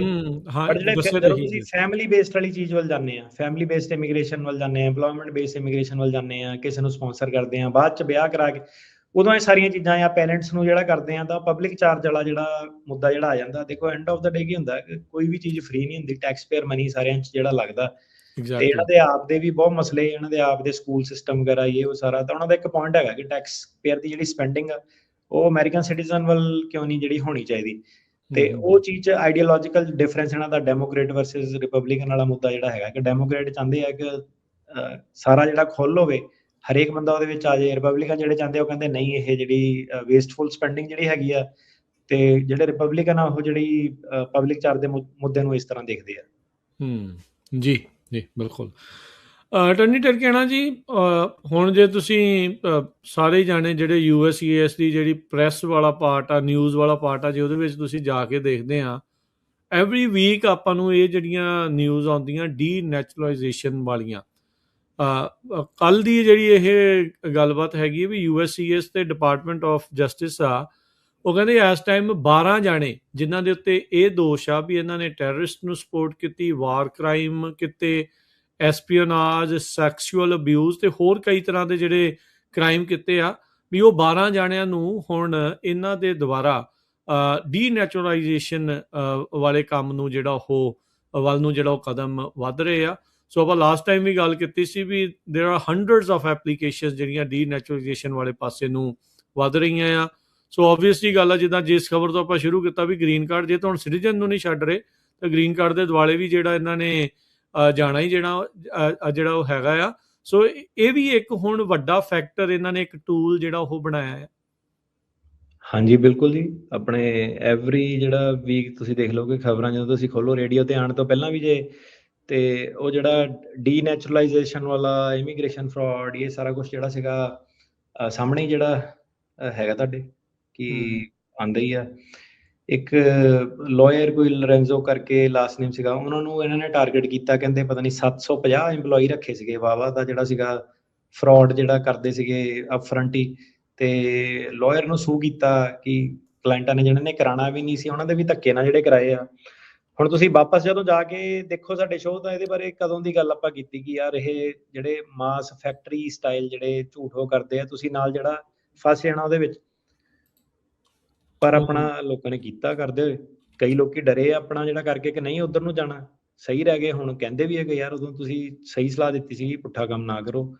ਤੇ ਪਰ ਕਈ ਜਣੇ ਜਿਹੜੇ ਗਏ ਹੋਏ ਆ, ਹੁਣ ਉਹ ਲੋਕਾਂ ਨੇ ਕਈਆਂ ਨੇ ਜਿਹੜਾ ਗ੍ਰੀਨ ਕਾਰਡ ਵੀ ਲਿਆ ਵਾ, ਉਹ ਸਾਰੇ ਚੀਜ਼ਾਂ ਜਦੋਂ ਵੈਟ ਹੋਣੀਆਂ ਜਾਂ ਉਹਨਾਂ ਨੇ ਸਿਟੀਜ਼ਨ ਬਣਨਾ, ਭਾਵੇਂ ਉਹਨਾਂ ਨੂੰ ਲੱਗਦਾ ਜ਼ਰੂਰ ਹੋਣਾ ਕਿ ਮੈਂ ਟਿਕਾਣੇ ਤੇ ਪਹੁੰਚ ਗਿਆ, ਬਟ ਨਾਟ ਕੁਆਇਟ ਰਾਈਟ, ਕਿਉਂਕਿ 2.5 ਸਾਲ ਅਜੇ ਪਏ ਇਹਨਾਂ ਨੇ। ਉਹ ਜਿਹੜੇ ਸੀਗੇ ਵਾਵਾ ਵੂਵਾ ਸਾਰੇ ਇਹਨਾਂ ਨੇ ਜਿਹੜਾ ਸੀਗਾ ਇਨਵੈਸਟੀਗੇਟ ਤਾਂ ਕਰੂਗੇ ਹੀ ਕਰੂਗੇ। ਅਗਲੇ ਖੁਦ ਹੀ ਕਹਿ ਰਹੇ 2 ਸਾਲ ਤਾਂ ਉਹਨਾਂ ਨੂੰ ਵਾਰਨਿੰਗ ਦਿੰਦੇ ਹੋ ਗਏ ਆਪਣੀ ਵੈਬਸਾਈਟ ਤੇ ਕਿ ਨਾ ਕਰੋ ਨਾ ਕਰੋ। ਜੀ ਜੀ ਬਿਲਕੁਲ।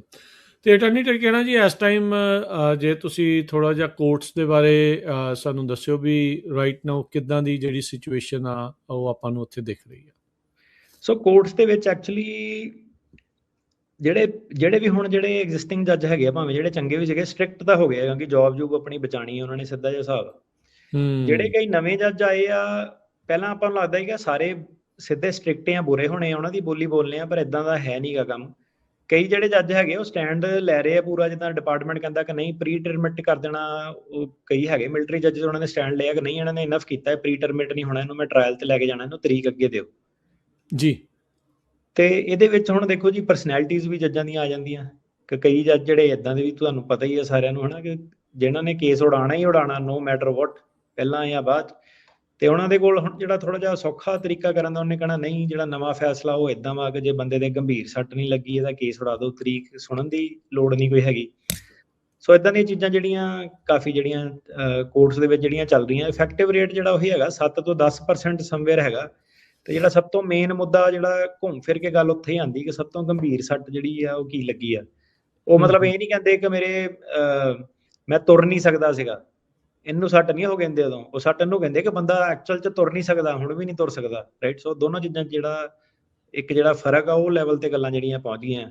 ਓਕੇ, ਸੋ ਪਰਮਾਨੈਂਟ ਸੱਟ ਦੀਆਂ ਗੱਲਾਂ ਕਰਦੇ ਆ ਉਹ, ਫਿਰ ਪਰਮਾਨੈਂਟ ਸੱਟ ਦੀਆਂ ਗੱਲਾਂ ਤੱਕ ਆ ਗਏ ਆ। ਕਈ ਜਿਹੜੇ ਸੀਗੇ ਛੋਟੇ ਮੋਟੇ ਟੱਕ ਵੀ ਜਿਹੜੇ ਹੁੰਦੇ ਆ, ਸਕਾਰ ਸਕੂਰ ਹੁੰਦੇ ਆ, ਉਹਨੂੰ ਕਹਿੰਦੇ ਮਾਈਨਰ ਸਕਾਰਿੰਗ, ਉਹਨੂੰ ਵੀ ਜਿਹੜਾ ਸੀਗਾ ਬਰੂਜ਼ਿਸ ਨੂੰ, ਰੈਸ਼ਿਸ ਨੂੰ, ਉਹ ਚੀਜ਼ ਨੂੰ ਵੀ ਜਿਹੜਾ ਸੀਗਾ ਨਹੀਂ ਮੰਨਦੇ। ਸੋ ਇਹ ਜਿਹੜਾ ਸਭ ਤੋਂ ਵੱਡਾ ਸਿੰਗਲ ਮੋਸਟ ਫੈਕਟਰ ਜਿਹੜਾ ਇਹ ਹੈਗਾ ਇਸ ਵੇਲੇ ਕਿ ਸੱਟ ਕਿਹਨੂੰ ਸਭ ਤੋਂ ਜ਼ਿਆਦਾ ਗੰਭੀਰ ਲੱਗੀ ਸੀ, ਉਹਦੇ ਬੇਸ ਤੇ ਜਿਹੜਾ ਸੀਗਾ ਕੇਸ ਜਿਹੜਾ ਸੀਗਾ ਜਾਂ ਤਾਂ ਅੱਗੇ ਜਾ ਰਿਹਾ, ਜਾਂ ਉਹ ਕਹਿੰਦਾ ਕਿ ਬਲਜੀਤ ਸਿੰਘ ਵਰਸਸ ਬੌਂਡੀ ਦਾ ਜਿਹੜਾ ਕੇਸ ਆਇਆ ਸੀਗਾ ਦਸੰਬਰ 2025 'ਚ, ਉਹਦੇ ਹਿਸਾਬ ਨਾਲ ਸਾਨੂੰ ਸਰਕਿਟ ਕੋਰਟ ਕਹਿੰਦਾ ਹੈਗਾ ਕਿ ਸਿੱਧੇ ਡਿਨਾਈ ਕਰੋ ਕੇਸ, ਕਿਉਂਕਿ ਪਾਸਟ ਪਰਸੀਕਿਊਸ਼ਨ ਨਹੀਂ ਹੈਗੀ ਤੇ well founded fear future persecution ਦਾ ਐਸਟੈਬਲਿਸ਼ ਨਹੀਂ ਹੁੰਦਾ।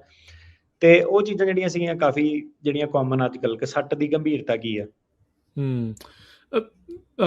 ਤੁਸੀਂ ਹੁਣ ਕਈ ਪ੍ਰਸ਼ਾਸਨਾਂ ਦੇ ਅੰਡਰ ਇਮੀਗ੍ਰੇਸ਼ਨ ਕੋਰਟਸ ਦੇ ਵਿੱਚ ਆ ਜਾ ਰਹੇ ਆ, ਤੁਸੀਂ ਇਹ ਬਿਲੀਵ ਕਰਦੇ ਵੀ, ਜਾਂ ਤੁਹਾਨੂੰ ਇਹ ਲੱਗਦਾ ਵੀ ਜੇ ਸਰਕਾਰ ਚੇਂਜ ਹੁੰਦੀ, ਐਡਮਿਨਿਸਟ੍ਰੇਸ਼ਨ ਚੇਂਜ ਹੁੰਦੀ ਆ, ਤੇ ਇਹਦੇ ਵਿੱਚ ਫੇਰ ਬਦਲਾਅ ਆਊਗਾ ਜਾਂ ਇਹ ਇਦਾਂ ਹੀ ਰਹੂਗਾ?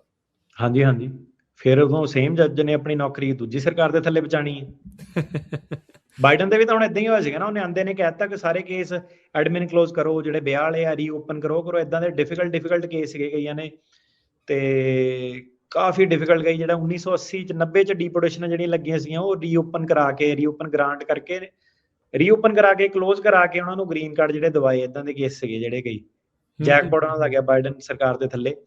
ਤੇ ਉਹ ਤਾਂ ਕਹਿੰਦਾ ਸੀ ਜਿਹੜੇ ਡਿਪੋਰਟ ਕਰਨ ਵਾਲੇ ਆ ਉਹ ਵੀ ਜਿਹੜੇ ਸੀਗੇ ਪਹਿਲੇ 100 ਦਿਨ ਕੋਈ ਡਿਪੋਰਟ ਨਹੀਂ ਹੋਣਾ, ਜਿਹੜੇ ਡਿਪੋਰਟ ਕਰਨ ਵਾਲੇ ਵੀ ਸੀਗੇ ਵੀ ਰੋਕ ਫਿਰ ਲਓ। ਉਹਨੇ ਜਿਹੜਾ ਸੀਗਾ ਕਿ ਜੇ ਤੁਹਾਡੀ ਡੈਡਲਾਈਨ ਮਿਸ ਹੋ ਗਈ ਹੈ ਕੋਵਿਡ ਦੀ, ਮੈਂ ਤੁਹਾਨੂੰ ਰਿਲੀਫ ਦੇਤਾ, ਤੁਸੀਂ ਬਾਅਦ ਚ ਵੀ ਫਾਈਲ ਕਰ ਸਕਦੇ ਆ, ਆਪਣਾ ਰੀਜ਼ਨ ਦੱਸ ਦਿਓ, ਫੀਸਾਂ ਕਈ ਮਾਫ ਕਰਤੀਆਂ ਸੀਗੀਆਂ। ਉਹ ਤਾਂ ਕਹਿੰਦਾ ਸੀਗਾ ਕਿ ਬਾਰਡਰ ਤੇ ਜਿਹੜੇ ਬੰਦੇ ਆ ਇੰਟਰਵਿਊ ਦੇਣ ਦੀ ਲੋੜ ਨਹੀਂ, ਸਿੱਧੇ ਇਹਨਾਂ ਨੂੰ ਆਣ ਦਿਓ, ਕਿ ਪਹਿਲਾਂ ਬੜੀਆਂ ਧੱਕੇਸ਼ਾਹੀਆਂ ਹੋਈਆਂ ਤੇ ਮੈਂ ਥੋੜੀ ਜਿਹੀ ਖੁੱਲ ਕਰਨੀ ਆ।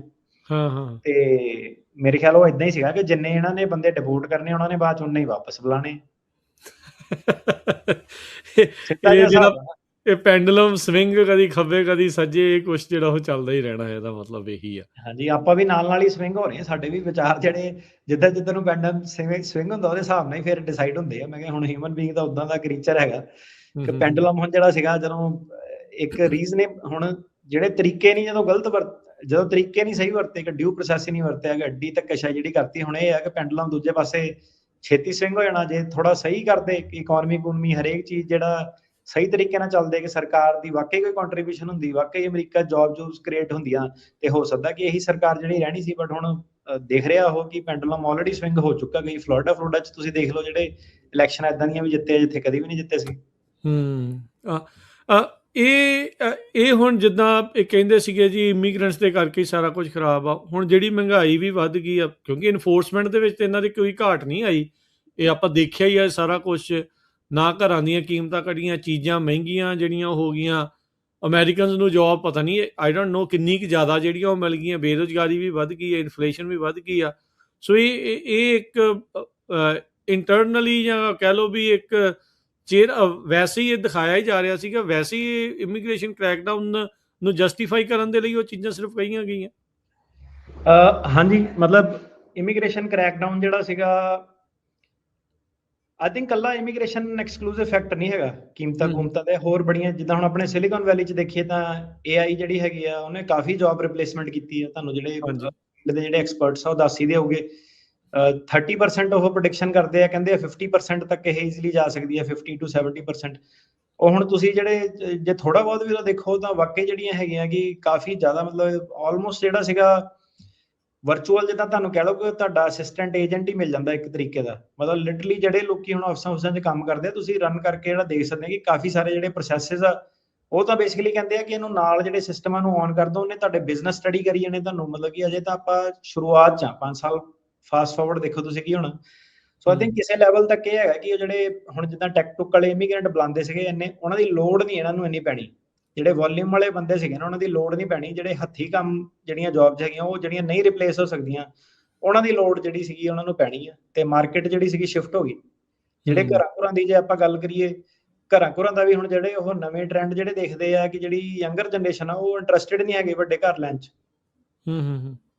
ਤੁਸੀਂ ਵੱਡੇ ਜਿਹੜੇ ਨਵੀਆਂ ਡਿਵੈਲਪਮੈਂਟਸ ਆ ਉੱਧਰ ਚੱਲ ਜਾਓ, ਸਾਊਥਰਨ ਕੈਲੀਫੋਰਨੀਆ, ਅਰਵਾਈਨ ਜਿਹੜਾ ਸੀਗਾ, ਉਦੋਂ ਉਹਨਾਂ ਨਾਲ ਜੇ ਤੁਸੀਂ ਗੱਲ ਕਰਦੇ ਆ, ਜਿਹੜੇ ਆਫਿਸ ਬ੍ਰੋਕਰ ਹੁੰਦੇ ਆ, ਰੀਅਲ ਏਸਟੇਟ ਵਾਲੇ ਆ, ਉਹ ਕਹਿੰਦੇ ਕਿ ਨਵੀਂ ਜਨਰੇਸ਼ਨ ਆ ਉਹਦਾ ਜਿਹੜਾ ਬੇਸਿਕਲੀ ਇਦਾਂ ਕਿ ਜਿਮ ਜੁਮ ਕਿੱਥੇ ਆ, ਆਪਣਾ ਜਿਹੜਾ ਲਾਈਫ ਸਟਾਈਲ ਕੀ ਆ ਉਹਨੂੰ ਉਹ ਚੇਂਜ ਜਿਹੜਾ ਕਰਦੇ ਆ। ਪਰ ਇੱਕ ਐਂਗਲ ਇਹ ਵੀ ਆ ਨਾ ਵੀ ਉਹ ਤਾਂ ਅਫੋਰਡ ਵੀ ਨਹੀਂ ਕਰ ਪਾ ਰਹੇ ਆਪਣੀ ਜੋ ਮੌਜੂਦਾ ਹਾਲਾਤ ਨੇ। ਉਹ ਕਹਿੰਦੇ ਬੇਵਕੂਫੀ ਆ, ਉਹ ਕਿਉਂ 30 ਸਾਲ ਸਰਵਿਸ ਕਰਨਗੇ। ਉਹ ਕਹਿੰਦੇ ਕੀ ਰੱਖਿਆ ਦੇ ਵਿੱਚ, ਕਿਹੜਾ ਕੋਈ ਉਹ ਆ ਕਿ ਤੁਹਾਡੀ ਲਾਈਫ ਦੀ ਕੁਆਲਿਟੀ ਨੂੰ ਇੰਪਰੂਵ ਕਰਦੇ ਆ। ਪੁਆਇੰਟ ਆਫ ਵਿਊ ਹੈਗਾ ਹੁਣ ਸਾਰੇ ਜਿਹੜੇ ਉਹ ਇਦਾਂ ਕਿ ਹੁਣ ਮੈਂ ਕਿਹਾ ਲੋਕੀ ਜਿਹੜੇ ਸੀਗੇ ਉਹ ਟਰੈਵਲ ਵੱਲ ਕੋਈ ਜ਼ਿਆਦਾ ਫੋਕਸ ਕਰਦਾ, ਹੋਰ ਚੀਜ਼ਾਂ ਜਿਹੜੀਆਂ ਬੜੀਆਂ ਆ ਗਈਆਂ। ਪਹਿਲਾਂ ਜਿਹੜੇ ਸੀਗੇ ਸਿਸਟਮ ਕਿ ਵੱਡਾ ਘਰ ਲੈਣਾ, ਬੈਕਯਾਰਡ ਲੈਣਾ, ਇਹ ਲੈਣਾ, ਉਹ ਲੈਣਾ, ਮੇਨਟੇਨ ਕਰਨਾ, ਬੜੇ ਸਾਰੇ ਲੋਕੀ ਇਹ ਨਹੀਂ ਇੰਟਰਸਟਿਡ ਹੈਗੇ। ਤੇ ਹੁਣ ਜਿਹੜੀ ਇਕਨੋਮੀ, ਮਤਲਬ ਕਿ ਜਿਹੜੀ ਸੋਸਾਇਟਲ ਜਿਹੜਾ ਸੀਗਾ ਕਲਚਰਲ ਸ਼ਿਫਟ ਦੇ ਉੱਤੇ ਆਪਾਂ ਜਿਹੜੇ ਖੜੇ ਆ ਇਸ ਵੇਲੇ ਕਿ ਕਿੱਧਰ ਨੂੰ ਜਿਹੜਾ ਆਣਾ। ਤੇ ਇੱਕ ਪੱਖ ਉਹਨਾਂ ਦੇ ਵਿੱਚੋਂ ਇਹ ਵੀ ਸੀਗਾ ਕਿ ਜਿਹੜਾ ਦਰਵਾਜ਼ਾ ਬਾਰਡਰ ਜਿਹੜਾ ਹੈਗਾ ਨਾ ਖੋਲਿਆ ਜਾਵੇ ਤੇ ਬਲੌਕ ਕੀਤਾ ਜਾਵੇ, ਕਿਉਂਕਿ ਇਹ ਸਿਸਟਮਸ ਨੂੰ ਥ੍ਰੈਟ ਕਰਦਾ। ਤੇ ਯੂਰਪ 'ਚ ਤੁਸੀਂ ਦੇਖ ਹੀ ਲਿਆ ਕਿ ਛੋਟੇ ਕੰਟਰੀ ਸੀਗੇ ਤੇ ਉਹਨਾਂ ਨੇ ਕਾਫੀ ਜ਼ਿਆਦਾ ਜਿਹੜੇ ਲੋਕੀ ਕਈ ਮੁਲਕਾਂ ਤੋਂ ਜਿਹੜੇ ਬੁਲਾਲੇ, ਜਿਹੜੇ ਕਿ ਅਸਿਮੀਲੇਟ ਨਹੀਂ ਕੀਤੇ, ਜਿਹਨੇ ਖਾਰੂ ਪਾਇਆ, ਉਹਨਾਂ ਦੀ ਉੱਥੇ ਪੋਪੂਲੇਸ਼ਨ ਨੂੰ ਤੰਗ ਕੀਤਾ। ਸਾਰੀਆਂ ਇਮੀਗ੍ਰੇਸ਼ਨ ਦੇ ਨਾਲ ਪ੍ਰੋਬਲਮ ਵੀ ਤਾਂ ਕਿੰਨੀਆਂ ਸਾਰੀਆਂ ਆਈਆਂ ਸੀ। ਅੱਛਾ, ਇੱਕ lately H1B and H1B visa abuse act of 2026 8 ਜਿਹੜੇ ਲਾਅ ਮੇਕਰਸ ਦਾ ਅਟਰਨੀ ਜਨਰਲ ਕਹਿਣਾ ਜੀ, ਉਹਨਾਂ ਨੇ ਮਿਲ ਕੇ ਇਹ ਇੱਕ ਲੈ ਕੇ ਆ ਰਹੇ ਆ ਲੈਜਿਸਲੇਸ਼ਨ, ਜਿਹੜਾ ਉਹ ਲੈ ਕੇ ਆ ਰਹੇ ਆ। ਤੁਹਾਨੂੰ ਲੱਗਦਾ ਵੀ ਇਦਾਂ ਦਾ ਜਿਹੜਾ H1B ਵਾਲੇ ਨੂੰ ਖਤਮ ਕਰਨ ਵਾਲੀ ਜਿਹੜੀ ਗੱਲ ਆ, ਇਹ ਅਸਲ 'ਚ ਇੱਥੇ ਪਾਸ ਹੋ ਸਕਦੀ ਹੈ? ਨਹੀਂ ਹੋ ਸਕਦੀ, ਕਿਉਂਕਿ ਕੰਪਨੀਆਂ ਦੀ ਲੌਬੀ ਬੜੀ ਜ਼ਿਆਦਾ ਹੈਗੀ ਆ, ਉਹ ਨਹੀਂ ਪਾਸ ਹੋਣੀ H1B ਵਾਲੀ। ਕੰਪਨੀਆਂ ਹਰ ਬੰਦਾ ਫੰਡਡ ਜਿਹੜਾ ਹੈਗਾ, ਕੰਪਨੀਆਂ ਨੇ ਬੰਦੇ ਦੂਜੇ।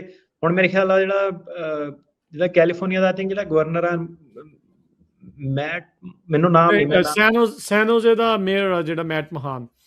ਹਾਂਜੀ, ਹੁਣ ਉਹ ਸਿਲੀਕਨ ਵੈਲੀ ਬੈਕਡ ਹੈਗਾ ਜਿਹੜਾ ਮੇਨ। ਮੈਂ ਕਿਹਾ ਹੁਣ ਤੁਸੀਂ ਦੇਖੋ ਕਿ ਐਂਡ ਆਫ ਦਾ ਡੇ ਤਾਂ ਕਿੱਡਾ ਟੈਕ ਬਿਲੀਅਨਰਾਂ ਦਾ ਪੈਸਾ ਜਦੋਂ ਲੱਗੂਗਾ ਤਾਂ ਬੰਦਾ, ਮੈਂ ਕਿਹਾ ਜੇ ਕੈਲੀਫੋਰਨੀਆ ਤੱਕ ਅੱਗੇ ਜਾਊਗਾ, ਮੈਂ ਕਿਹਾ ਕੰਪਨੀਆਂ ਨੇ ਆਪਣਾ, ਉਹਨਾਂ ਨੇ ਵੀ ਆਪਣੇ ਜਿਹੜਾ ਸੀਗਾ ਪਰਸਪੈਕਟਿਵ ਅੱਗੇ। ਇਨਫੈਕਟ ਜੇਡੀ ਵੈਂਸ ਜਿਹੜਾ ਵੈਂਚਰ ਕੈਪੀਟਲਿਸਟ ਵਾਲਿਆਂ ਦਾ ਹੀ ਬੰਦਾ ਆ, ਸਿਲੀਕਨ ਵੈਲੀ ਦੀ ਬਹੁਤ ਬੈਕਿੰਗ ਆ ਜਿਹੜਾ ਵਾਈਸ ਪ੍ਰੈਜ਼ੀਡੈਂਟ ਜੇਡੀ ਵੈਂਸ ਨੂੰ। ਨਹੀਂ, H1B ਤਾਂ ਨਹੀਂ ਜਾਣਾ, ਆਈ ਡੋਂਟ ਥਿੰਕ ਸੋ। ਉਹ ਤਾਂ ਸੋ ਇਹ ਜੋ ਇਸ ਟਾਈਮ ਆਪਾਂ ਦੇਖ ਰਹੇ ਹਾਂ ਕਿ ਜਿਹੜੀ ਵੇਵ H1B ਦੇ ਉਲਟਾ ਘਰਾਂ 'ਚ ਜਾ ਕੇ, ਪਰ ਇਹ ਰਿਐਲਿਟੀ ਵੀ ਆ ਵੀ ਇਸ ਸਿਸਟਮ ਦਾ ਅਬਿਊਜ਼ ਕੀਤਾ ਗਿਆ ਹੈ। ਹਾਂਜੀ, ਸੋ ਦੇਖੋ ਜੀ, H1B ਦਾ ਇਦਾਂ ਹੁੰਦਾ, ਜਿਹਨਾਂ ਨੂੰ ਨਹੀਂ ਪਤਾ, ਦੇਖੋ ਹਰੇਕ ਚੀਜ਼ ਦੇ ਵਿੱਚ ਨਾ, ਹਰੇਕ ਕਿੱਤੇ ਦੇ ਵਿੱਚ, ਹਰੇਕ ਕਮਿਊਨਿਟੀ ਦੇ ਵਿੱਚ, ਹਰੇਕ ਪ੍ਰੋਫੈਸ਼ਨ ਦੇ ਵਿੱਚ ਕਈ ਬੰਦੇ ਮਿਹਨਤ ਨਾਲ ਅੱਗੇ ਜਾਂਦੇ ਆ, ਕਈ ਬੰਦੇ ਦਾ ਲਾ ਕੇ ਅੱਗੇ ਜਾਂਦੇ ਆ ਗੱਲਾਂ ਬਾਤਾਂ ਨਾਲ, ਛਲ ਕਪਟ, ਦੋਸਤੀਆਂ, ਕਨੈਕਸ਼ਨ। ਇਹ ਸੱਚਾਈ ਹੈ। ਮਤਲਬ ਹੁਣ ਨਹੀਂ, ਜਿਹੜੇ ਮਰਜ਼ੀ ਪੁਰਾਣੇ ਸਾਲਾਂ ਦੀ ਤੁਸੀਂ ਗੱਲ ਕਰ ਲਓ, ਇਹ ਚੱਲਦਾ ਹੀ ਰਹਿੰਦਾ। ਜਿਹੜਾ ਹੁਣ H1B ਵਾਲਾ ਸਿਸਟਮ ਵੀ ਹੈ ਨਾ, ਉਹਦੇ ਵਿੱਚ ਬੰਦੇ ਤੁਹਾਡੇ ਇਦਾਂ ਦੇ ਵੀ ਆ ਜਿਹੜੇ ਇੰਡੀਆ 'ਚ ਪ੍ਰੋਪਰ ਇੰਜੀਨੀਅਰਿੰਗ ਸਕੂਲਾਂ ਦੇ ਵਿੱਚ ਗਏ ਆ, ਉਹਨੇ ਪ੍ਰੋਪਰ ਆ ਕੇ ਇੱਥੇ ਮਾਸਟਰਸ ਕੀਤੀ ਆ, ਪੜ੍ਹਾਈ ਦੇ ਦਮ ਤੇ, ਆਪਣੇ ਦਮ ਤੇ ਜਿਹੜੇ ਆਏ ਆ। ਉਹਦੇ ਵਿੱਚ ਬੰਦੇ ਤੁਹਾਨੂੰ ਇਦਾਂ ਦੇ ਵੀ ਮਿਲ ਜਾਣੇ ਜਿਹਨਾਂ ਦੀਆਂ ਡਿਗਰੀਆਂ ਜਾਲੀ ਆ, ਜਿਹਨਾਂ ਦੇ ਐਕਸਪੀਰੀਅੰਸ ਜਾਲੀ ਆ, ਨਕਲੀ ਜਿਹੜੇ ਰੈਜ਼ੂਮੇ ਵਗੈਰਾ ਮਾਰਕੀਟ ਕਰਕੇ ਇੱਥੋਂ ਜਿਹੜੇ ਮਾਰਕੀਟਿੰਗ ਏਜੰਟ ਹੁੰਦੇ ਆ, ਉਹਨਾਂ ਦੇ ਥਰੂ ਕੰਪਨੀਆਂ 'ਚ ਘੁਸਦੇ ਸੀਗੇ। ਮੇਰੇ ਕੋਲ 7 ਸਾਲ ਦਾ ਐਕਸਪੀਰੀਅੰਸ, 8 ਸਾਲ ਦਾ ਐਕਸਪੀਰੀਅੰਸ, ਕੰਸਲਟੈਂਟਾਂ ਦੇ ਥਰੂ। ਸੋ ਜਿਹੜੇ ਕੰਸਲਟੈਂਟ ਕੀ ਸੀਗੇ ਕਿ ਜਿਹੜਾ H1B ਦਾ ਕਾਨੂੰਨ ਹੈਗਾ, ਉਹ ਕਹਿੰਦੇ ਜੇ ਕੰਪਨੀ ਨੂੰ ਵਾਕਈ ਜੌਬ ਦੀ ਲੋੜ ਆ ਤਾਂ ਕੀ ਉਹਨਾਂ ਨੂੰ ਪੋਜੀਸ਼ਨ, ਉਹਦੇ ਹਿਸਾਬ ਨਾਲ ਤੁਸੀਂ H1B ਫਾਈਲ ਕਰੋ। ਪਰ ਇਹ ਜਿਹੜੇ ਹੁਣ ਕੰਸਲਟੈਂਟ ਆ, ਇਹ ਕੀ ਕਰਦੇ ਸੀਗੇ ਕਿ ਇੰਡੀਆ ਤੋਂ ਲੋਕੀ ਜਿਹੜੇ ਹੈਗੇ ਡੈਸਪਰੇਟ ਇੱਥੇ ਆਉਣ ਲਈ, ਕਿ ਕਿੱਦਾਂ ਪਹੁੰਚੀਏ, ਦਾ ਕਿੱਦਾਂ ਲਾਈਏ ਆਪਣਾ, ਕਿ H1B ਹੋਵੇ, ਭਾਵੇਂ ਜਿਹੜਾ ਮਰਜ਼ੀ ਹੋਵੇ, ਜਿੰਦਾ ਹੋਵੇ, ਬੰਦਾ ਮਰਿਆ ਹੋਵੇ, ਜਿੰਨਾ ਮਰਜ਼ੀ ਵਿਆਹ ਕਰਾ ਕੇ ਆਈਏ, ਲਾਸ਼ ਨਾਲ ਵਿਆਹ ਕਰਾ ਦੋ, ਭਾਵੇਂ ਫੇਰ ਬਾਹਰ ਆਈਏ, ਮਤਲਬ ਵਿਲਿੰਗ ਟੂ ਡੂ ਐਵਰੀਥਿੰਗ ਹੈ ਨਾ। ਉਹ ਹੁਣ ਬੰਦੇ ਕੀ ਸੀਗੇ ਕਿ ਉਹਨਾਂ ਨੇ ਕੰਸਲਟੈਂਟ ਨੂੰ ਪੈਸੇ ਦੇ ਕੇ, ਉਦੋਂ ਵੀ ਕੰਸਲਟੈਂਟ ਨੇ ਪੈਸੇ ਪਹਿਲਾਂ ਇਕੱਠੇ ਕਰ ਲਏ ਕਿ ਲੈ ਭਾਈ, ਤੁਹਾਨੂੰ ਇੰਡੀਆ ਤੋਂ ਲੈ ਕੇ ਆਣਾ, ਇੰਨੇ ਪੈਸੇ ਲੱਗਦੇ ਆ, ਪੈਸੇ ਦਿਓ। ਉਹ ਤਾਂ ਚਲੋ ਅੰਡਰ ਦਾ ਟੇਬਲ ਜੋ ਵੀ ਚੀਜ਼ ਹੋਣੀ। ਹੁਣ ਇਹ ਬੰਦੇ ਜਦੋਂ ਆ ਗਏ ਇੱਥੇ, ਉਹਨਾਂ ਨੇ ਦੱਸਤਾ ਕਿ ਇਹ ਬੰਦੇ ਨੇ ਇੱਥੇ ਕੰਮ ਕਰਨਾ ਜਾਂ ਉੱਥੇ ਕੰਮ ਕਰਨਾ, ਸਾਡਾ ਆਫਿਸ। ਹੁਣ ਕੰਸਲਟੈਂਟ ਨੇ ਕੀ, ਇਹਨਾਂ ਨੇ ਘਰਾਂ 'ਚ ਆਫਿਸ ਬਣਾਏ ਹੋਏ ਸੀਗੇ। ਇਹ ਬੇਸਿਕਲੀ ਇੱਕ ਤਰ੍ਹਾਂ ਮਿਡਲ ਮੈਨ ਜਿੱਦਾਂ ਹੁੰਦੇ ਸੀਗੇ, ਕਮਿਸ਼ਨ ਇਕੱਠਾ ਕਰਦੇ ਸੀਗੇ 20% 40%, ਜਿੰਨਾ ਦਾ ਤੇਰੀ ਤਨਖਾਹ ਚੋਂ ਇੰਨੇ ਲੈ ਲੈਣੇ, ਮੈਂ ਉਹਦੀ ਤਨਖਾਹ ਚੋਂ ਇੰਨੇ ਲੈ ਲੈਣੇ। ਪਰ ਉਹ ਨਾਰਮਲ, ਹਰ ਬੰਦਾ, ਹਰੇਕ ਬੰਦੇ ਦੇ ਦੂਜੇ ਬੰਦੇ ਦੀ ਜੇਬ 'ਚ ਹੱਥ ਹੈਗੇ ਦੁਨੀਆ ਦੇ ਵਿੱਚ, ਕਿਸੇ ਬੰਦੇ ਦਾ ਏਦਾਂ ਨਹੀਂ। ਹਰੇਕ ਬੰਦੇ ਦੀ ਦੂਜੇ ਬੰਦੇ ਦੇ ਉੱਤੇ ਡਿਪੈਂਡੈਂਸੀ ਆ। ਹਰੇਕ ਬਿਜ਼ਨਸ ਦੇ ਵਿੱਚ EMPLOYEE ਵੀ ਆ, ਕਲਾਇੰਟ ਵੀ ਆ, ਕਸਟਮਰ ਵੀ ਆ। ਸੋ ਸਰਕਲ ਜਿਹੜਾ ਇਕਨੋਮੀ ਦਾ ਉਦਾਂ ਹੀ ਚੱਲਦਾ। ਤੇ ਇਹਦੇ ਵਿੱਚ ਹੁਣ ਪਰ ਜਿਹੜਾ ਇਮੀਗ੍ਰੇਸ਼ਨ ਨੂੰ ਪ੍ਰੋਬਲਮ ਸੀਗੀ, ਉਹ ਕਹਿੰਦੀ ਕਿ ਜਿਹੜਾ ਤੁਸੀਂ ਚੀਜ਼ ਦੱਸੀ ਆ ਕਿ ਬੰਦਾ ਇਹਦੀ ਇੱਥੇ ਜੌਬ ਜਿਹੜੀ ਹੈਗੀ, ਉਹ ਤੁਸੀਂ ਝੂਠ ਬੋਲਿਆ, ਤੁਹਾਡੇ ਕੋਲ ਉਹ ਜੌਬ ਹੈਗੀ ਨਹੀਂ। ਤੁਸੀਂ ਬੰਦੇ ਨੂੰ ਬੁਲਾਇਆ ਇੱਥੇ, ਉਹਨੂੰ ਜਿਹੜੀ ਤੁਸੀਂ ਕਿਹਾ ਕਿ ਇੰਨੀ ਸੈਲਰੀ ਦੇਵਾਂਗੇ, ਉਹਨੂੰ ਸੈਲਰੀ ਨਹੀਂ ਦਿੱਤੀ, ਉਹਨੂੰ ਬਿਠਾ ਕੇ ਰੱਖਿਆ 1-1, 2-2, 3-3, 4-4 ਮਹੀਨੇ।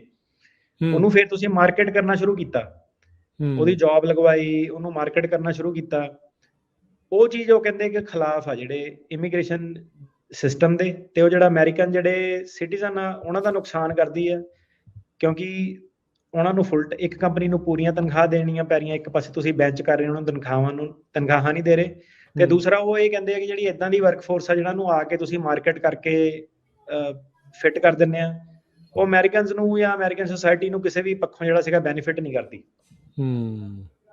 ਜੀ, ਸੋ ਇਹ ਸਿਸਟਮਸ ਜਿਹੜੇ ਇਸ ਟਾਈਮ ਜਿਹੜੇ ਉਹ ਚੱਲ ਰਹੇ ਆ, ਬਟ ਇਹ ਆ ਵੀ ਰਾਈਟ ਨਾਓ ਨਜ਼ਰਾਂ 'ਚ ਜਿੱਦਾਂ ਤੁਸੀਂ ਕਿਹਾ ਵੀ ਚਲੋ ਉੱਦਾਂ ਬਿੱਲ ਪਾਸ ਹੋਣ ਦੇ ਘੱਟ ਚਾਂਸ ਆ, ਪਰ ਉਹਨਾਂ ਨੇ ਇਹ ਰੱਖਿਆ ਵੀ 3 ਸਾਲ ਦੇ ਲਈ H1B ਦੇ ਉੱਤੇ ਰੋਕ ਲਾ ਦਿਓ, ਇਫ ਇਟ ਪਾਸਿਸ, ਵੀ ਫॉर 3 years H1B ਵੀਜ਼ਾ ਹੀ ਨਹੀਂ ਦੇਣਾ, ਤੇ ਕੈਪ ਜਿਹੜਾ 25,000 ਦੇ ਉੱਤੇ ਜਿਹੜਾ ਉਹ ਕਰ ਦਿੱਤਾ, ਜਿਹੜਾ ਉਹ ਕਹਿੰਦਾ ਵੀ ਜਾਊਗਾ। So wage based first come first serve system ਆ, ਉਸ ਨੂੰ ਕਹਿੰਦੇ ਵੀ ਰਿਪਲੇਸ ਲੋਟਰੀ ਦੇ ਨਾਲੋਂ ਉਸ ਪਾਸੇ ਵੱਲ ਨੂੰ ਜਿਹੜਾ ਉਹ ਕਰਨਾ ਆ। ਉੱਦਾਂ ਜਦੋਂ ਹੁਣ ਇਹਨਾਂ ਨੇ ਨਵੀਆਂ ਐਪਲੀਕੇਸ਼ਨ ਦੇ ਲਈ $1 ਲੱਖ ਰੱਖਿਆ ਸੀਗਾ, ਉਹਦੇ ਤਹਿਤ ਐਪਲੀਕੇਸ਼ਨਸ ਕੋਈ ਆਈਆਂ ਜਾਂ ਕਿੱਦਾਂ? ਉਹ ਨੰਬਰ ਘਟੇ ਹੀ ਹੋਣਗੇ ਪਹਿਲਾਂ ਨਾਲੋਂ ਜਾਂ ਸੇਮ ਹੀ ਰਿਹਾ ਕੁਛ? ਸੋ ਰਾਜਗੁਰੂ ਜੀ, ਇਹਦੇ ਵਿੱਚ ਜਿਹੜਾ ਸੀਗਾ ਨਾ, ਪਹਿਲੀ ਗੱਲ ਤਾਂ ਜਿਹੜੀਆਂ ਕੰਪਨੀਆਂ ਨਾ, ਜਿਹੜੀਆਂ ਵੱਡੀਆਂ ਕੰਪਨੀਆਂ, ਉਹਨਾਂ ਨੂੰ ਇਹ ਫਰਾਡ ਨੂੰ ਸਟਾਪ ਕਰਨ 'ਚ ਕੋਈ ਪ੍ਰੋਬਲਮ ਨਹੀਂ ਹੋਣੀ, ਉਹਨਾਂ ਨੂੰ ਐਕਚੁਅਲੀ ਬੈਨੀਫਿਟ ਆ। ਠੀਕ ਹੈ, ਜਦੋਂ ਇਹ ਫਰਾਡ ਹੁੰਦਾ ਸੀਗਾ, ਸਾਰੇ ਨੰਬਰ ਯੂਜ਼ ਹੋ ਜਾਂਦੇ ਸੀਗੇ ਫਰਾਡੂਲੈਂਟ ਬੰਦਿਆਂ ਨਾਲ। ਤੁਹਾਨੂੰ ਮੈਂ ਐਗਜ਼ਾਮਪਲ ਦਿੰਦਾ, ਹੁਣ ਜਦੋਂ ਸਾਡੇ ਖੁਦ ਜਿੱਦਾਂ H1B ਵਾਲੇ ਜਿਹੜੇ EMPLOYEE ਸੀਗੇ, ਠੀਕ ਆ, ਉਹ ਵਿਚਾਰੇ ਇੱਥੇ ਇੱਕ ਪੜ੍ਹਦੇ ਆ, ਜੇ ਨਹੀਂ ਉਹਨਾਂ ਦਾ ਹੁੰਦਾ ਤਾਂ ਉਹਨਾਂ ਨੂੰ ਸਕੂਲ ਜਾਣਾ ਪੈਂਦਾ, ਸਕੂਲ ਦੀਆਂ ਫੀਸਾਂ ਦੇਣੀਆਂ ਪੈਂਦੀਆਂ, ਕਈ ਚੱਕਰ ਜਿਹੜੇ ਪੈ ਜਾਂਦੇ ਆ, ਜਿਹੜਾ ਬੰਦਾ ਸਟੂਡੈਂਟ ਬਣਨਾ ਚਾਹੁੰਦਾ ਸੀਗਾ। ਤੇ ਤੁਸੀਂ 10 ਫਾਈਲ ਕਰਦੇ ਸੀਗੇ, 2 ਜਣਿਆਂ ਦੇ ਸਿਲੈਕਟ ਹੁੰਦੇ ਸੀਗੇ। ਇਸ ਸਾਲ ਟੋਟਲੀ ਡਿਫਰੈਂਟ। ਸਾਰਿਆਂ ਦੇ ਸਿਲੈਕਟ ਆ, ਕਿਉਂਕਿ ਜਿਹੜੇ ਸੀਗੇ ਇੱਕ ਤਾਂ ਫੀਸ ਉਹਨਾਂ ਨੇ $1 ਲੱਖ ਰੱਖਤੀ ਸੀਗੀ, ਜਿਹੜੇ ਇੰਡੀਆ 'ਚ ਬਾਹਰ ਵਾਲੇ ਆ। ਉਹਨਾਂ ਕੀ ਸੀਗਾ ਕਿ ਜਿਹੜੇ ਆਹ ਬਿਨਾਂ ਮਤਲਬ ਦੇ ਭਾਵੇਂ ਜੌਬ ਵੀ ਨਹੀਂ ਸੀ, ਉਹਨਾਂ ਦੇ H1B ਜਿਹੜੇ ਫਾਈਲ ਕਰਦੇ ਸੀਗੇ ਬੋਡੀ ਸ਼ਾਪਾਂ, ਉਹ ਫਾਈਲ ਹੀ ਨਹੀਂ ਹੋਏ। ਮੇਰੇ ਖਿਆਲ 85 H1B ਜਿਹੜੇ ਫਾਈਲ ਹੋਏ ਆ, ਕਿਉਂਕਿ $1 ਲੱਖ ਗੱਲ ਤਾਂ ਪੈਸੇ ਦੀ ਸੀਗੀ ਸਾਰੀ, ਤੇ ਉਹਨਾਂ ਨੇ ਜਦੋਂ ਵਾਲਾ ਰੂਲ ਰਾਤਾ ਉਹਨਾਂ ਲਿਮਿਨੇਟ ਹੋ ਗਏ। ਉਹਦੇ ਕਰਕੇ ਕੀ ਹੋਇਆ ਕਿ ਜਿਹੜੇ ਬੰਦੇ ਇੱਥੇ ਸੀਗੇ, ਜਿੱਦਾਂ ਹੁਣ ਸਾਡੇ EMPLOYE ਵੀ ਆ ਜਾਂ ਕੁਝ ਵੀ ਆ, ਉਹਨਾਂ ਨੂੰ ਸਾਰਿਆਂ ਨੂੰ ਜਿਹੜੀ ਸੀਗੀ H1B ਈਜ਼ੀ ਹੋ ਗਿਆ, ਕਿਉਂਕਿ ਸਾਰਿਆਂ ਦੇ ਸਿਲੈਕਟ ਹੋ ਗਏ, ਕਿਉਂਕਿ ਲੋਟਰੀ 'ਚ ਨੰਬਰ ਜਿਹੜੇ ਅਵੇਲੇਬਲ ਸੀਗੇ। ਜਿਹੜੀ ਦੂਜੀ ਗੱਲ ਕਰੀਏ ਕਿ ਵੇਜ ਵਾਲੀ ਆ, ਕਿ ਵੇਜ ਲੈਵਲ 1 2 3 4 4 ਲੈਵਲ ਹੁੰਦੇ ਆ, ਕਿ 4 ਵਾਲਿਆਂ ਦੇ 4 ਚਾਂਸ ਬੰਦੇ ਐਕਚੁਅਲੀ ਸਾਡੇ ਲੈਵਲ 1 ਵਾਲੇ ਵੀ ਸਿਲੈਕਟ ਹੋ ਗਏ ਆ।